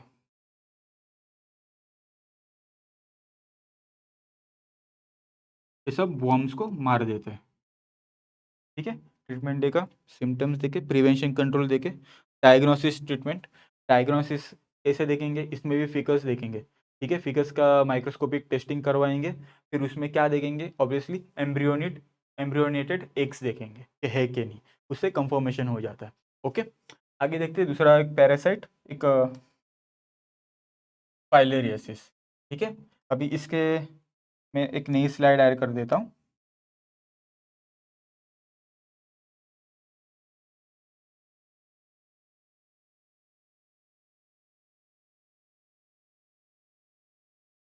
ओके, देखो फाइलेरियसिस बहुत सारे टाइप्स के रहते हैं। ये फाइलेरियसिस कौन सी फाइलेरियल वॉर्म हमें अफेक्ट करती है, ठीक है। ये अफेक्ट करने वाले कभी स्किन भी हो सकता है, ठीक है, स्किन भी अफेक्ट हो सकती है, स्किन का नीचे सेरस ले लेता है वो, या फिर हमारा सेरस मेम्ब्रेन इन स्टमक, स्टमक भी अफेक्ट हो सकता है।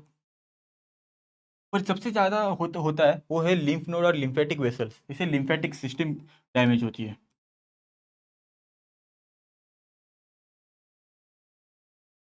ठीक है। और करने वाले पैथोजेंस भी बहुत सारे हैं, ठीक है। सबसे फेमस रहती है बुचेरिया बैनकॉफ्टी।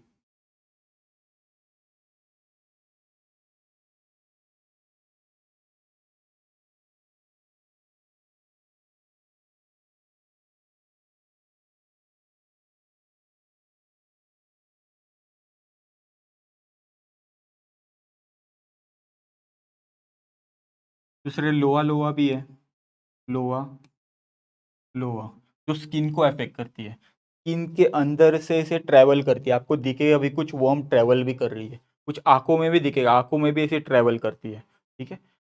वो है बुचेरिया बैनकॉफ्टी, है वो लिम्फेटिक सिस्टम को डैमेज करती है। ये स्किन के, या एपिडर्मिस, एपिडर्मल लेयर बोल सकते हो, ठीक है। और भी है इसमें, देख लेता हूँ। ब्रूगिया,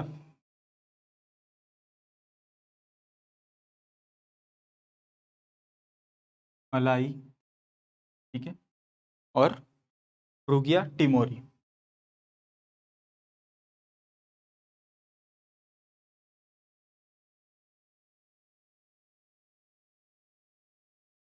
एम छोटा होना चाहिए, स्पीसीज नेम छोटी वर्ड से चालू होती है, ठीक है। ये सब पैथोजेंस है उसके, ओके। और फिर अभी क्या करेंगे, इसके टाइप्स देखे हम लोगों ने, सबक्यूटेनियस, सेरस, लिम्फेटिक फाइलेरिसिस देखे, ठीक है। और फिर उसके बाद अभी अब हम लाइफ साइकिल चालू करते हैं। देखो लाइफ साइकिल बहुत इंटरेस्टिंग है इसके। इसके लिए एक वेक्टर होना चाहिए, जैसे मॉस्किटो अपना ने देखा कि मलेरिया में एनोफिलिस मॉस्किटो थी, फीमेल एनोफिलिस। फीमेल क्यों, फीमेल ही ब्लड सक करती है, मेल करता नहीं, मेल वेजिटेरियन होता है, वो प्लांट के सेल सैप सक करता है खाली। फीमेल ही इसमें भी, जो क्यूलेक्स मॉस्किटो है उसकी भी फीमेल ही करेगी, ठीक है। या फिर एडिस मस्कीटो है उसका फीमेल ही करेगी, ठीक है, कि फीमेल ही ब्लड सक करती है। तो इसमें कौन सी है, क्यूलेक्स, ठीक है। या कभी कभी एडिस एब्जिविटी भी करती है, ठीक है सक। तो ये देखो, इसका फेवरेट जगह कहाँ रहती है फाइलेरिया वॉर्म की, वो है इंग्विनल कनाल, जो हमारे इंग्विनल कनाल के नोड्स होते हैं, लिम्फेटिक नोड्स, ठीक है, उसके अंदर, वहाँ पे ये लोग रहते हैं, एडल्ट फीमेल और मेल। तो बहुत सारे वो एग्स क्रिएट करते हैं, ले करते हैं, ठीक है। वो एग्स फिर ले होने के बाद वो बाहर, उसके बाहर क्या आएगा, माइक्रोफाइलेरिया, यहाँ पे लिख देता हूँ, माइक्रोफाइलेरिया।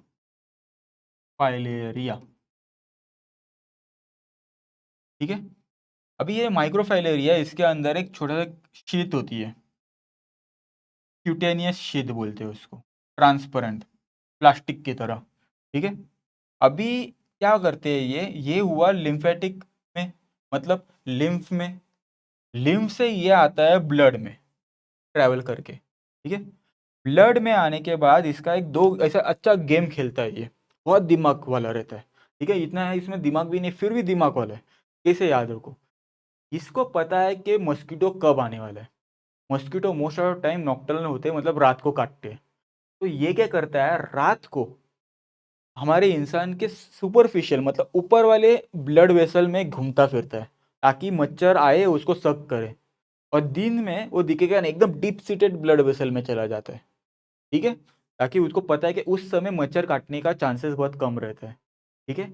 ये उसका एक अच्छा बायोलॉजिकल क्लॉक उसका चलता रहता है। ठीक है, सर्कैडियन रिदम बोल सकते हैं उसका। समझो रात को एक काट लिया मच्छर ने, तो मच्छ जो ब्लड में है, मच्छर के पेट में चला गया। मच्छर के पेट में से वो ट्रैवल कर करके मच्छर के जो थोरेसिक रीजन है और विंग मसल्स है, उसके अंदर जाके वो फिर से मोल्टिंग दिखाएगा। पहली बात तो वो लार्वा अपना जो प्लास्टिक वाला शीट है, मतलब प्लास्टिक जो क्यूटेनियस शीट है, वो छोड़ देगा। ठीक है, बन जाएगा L1 लार्वा।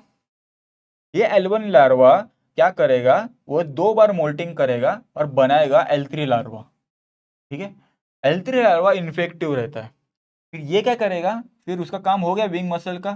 अभी वो जाएगा फिर से मॉस्किटो का प्रोबोसिस, प्रोबोसिस मतलब फूड पाइप। ठीक है, मॉस्किटो फूड पाइप।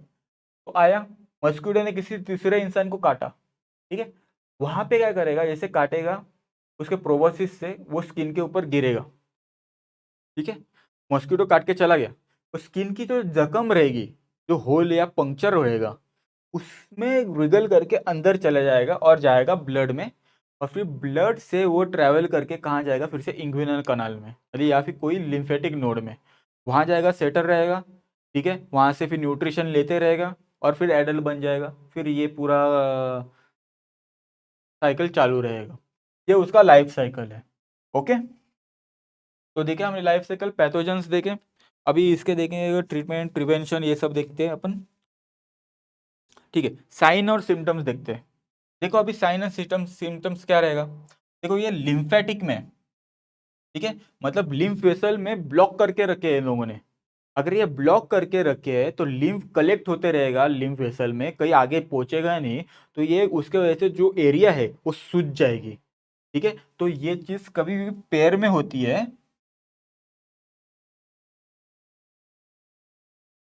अगर पैर में होती है, पैर के लिम्फ वेसल ब्लॉक हो गए, ठीक है, तब क्या होगा, वो पैर थोड़ा बड़ा दिखेगा, तो उसको बोलते हैं एलिफेंटासिस।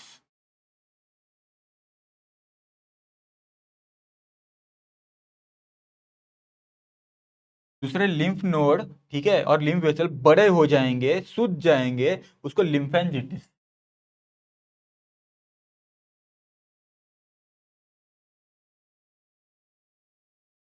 ठीक है। और जो टेस्टिकल के अंदर छोटी कैविटी होती है, हाइड्रोसिल, एक्चुअली वो सिलोम होता है अपना, बहुत पूरे एंसेस्टर वाला। ठीक है, वो बहुत बहुत छोटा रहता है। ठीक है, वो मतलब ऑब्लिटरेटेड रहता है। ठीक है, तो वो क्या करता है, वो सिलोम के अंदर बहुत सारा लिक्विड भर जाता है। ठीक है, लिम्फ लिक्विड भर जाता है और वो टेस्टिकल फिर सिलोम बढ़ जाता है, और टेस्टिकल इतनी बड़ी हो जाती है कभी कभी। इसको बोलते हैं हाइड्रोसिल।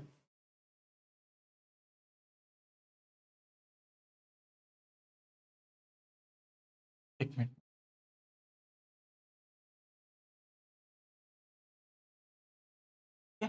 हाइड्रोसिल हो गया, ये हो गया। ओके। और कभी कभी जो लिम्फ है, ठीक है, उसके अराउंड छोटा छोटा टिश्यू तैयार होता है। ठीक है, मतलब स्किन, अगर सेरस मेम्ब्रेन रहेगा, ठीक है, स्किन के अंदर अगर रहेगा तो स्किन का थिकनिंग होगा। ठीक है, कैसे, क्या लिख सकते, thickening of skin.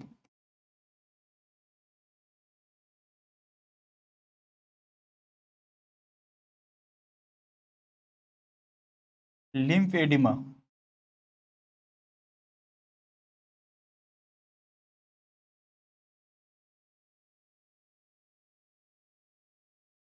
Thickening of lymph nodes and vessels, ये सारे उसके सिम्टम्स है।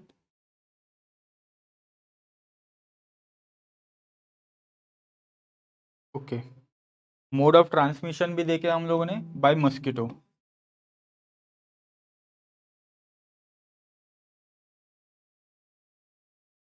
कौन सी? Female culex. Okay, diagnosis test क्या करेंगे इसका?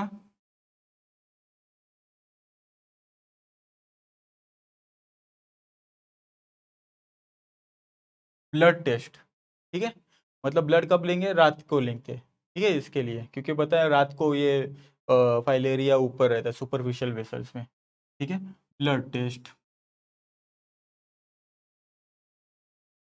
दूसरा बायोप्सी भी करवाते हैं। बायोप्सी मतलब अगर लिम्फ वेसल या लिम्फ ग्लैंड्स वगैरह अगर बड़े हुए रहेंगे, अगर सूजे रहेंगे, तो उसका थोड़ा सा पार्ट लेते हैं और उसको फिर माइक्रोस्कोप में टेस्ट करते हैं कि उसमें है क्या, माइक्रोफाइलेरिया या फिर एडल्ट फाइलेरिया है क्या, वो देखते हैं। बायोप्सी, ठीक है। ये हो गया ट्रीटमेंट। अभी ट्रीटमेंट देखते हैं इसका, ठीक है। ट्रीटमेंट में क्या है? डाइथाइल कार्बामेजाइन नाम का एक ड्रग है।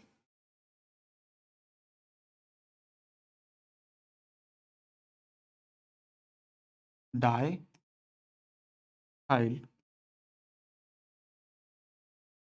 कार्बामाजाइन, ठीक है, ड्रग है। उसको कभी भी हेट्राजान भी बोलते हैं,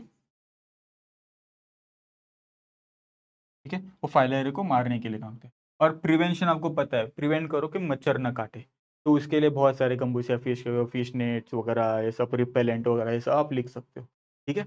ओके, तो मैं यहाँ तक ही मैं रोक देता हूँ, कंक्लूड कर देता हूँ। उसका आगे वाला पार्ट है, वो भी मैं कंटिन्यू करूँगा। बहुत सारे पैरासाइट उसके डिजीज क्या हो सकते हैं, वैसे ही लाइफ साइकिल लेके ही है कुछ, ठीक है, या कुछ कुछ विदाउट लाइफ साइकिल है, तो वो मैं कंटिन्यू कर दूंगा, ठीक है। चलो, मिलता हूँ। आप तब तक आप रिवाइज करिए जो मैंने आपको सिखाया, और कुछ भी ऐसा लगेगा तो आप कमेंट में आप बोल पूछ सकते हो मुझे, मैं ज़रूर रिप्लाई करूँगा।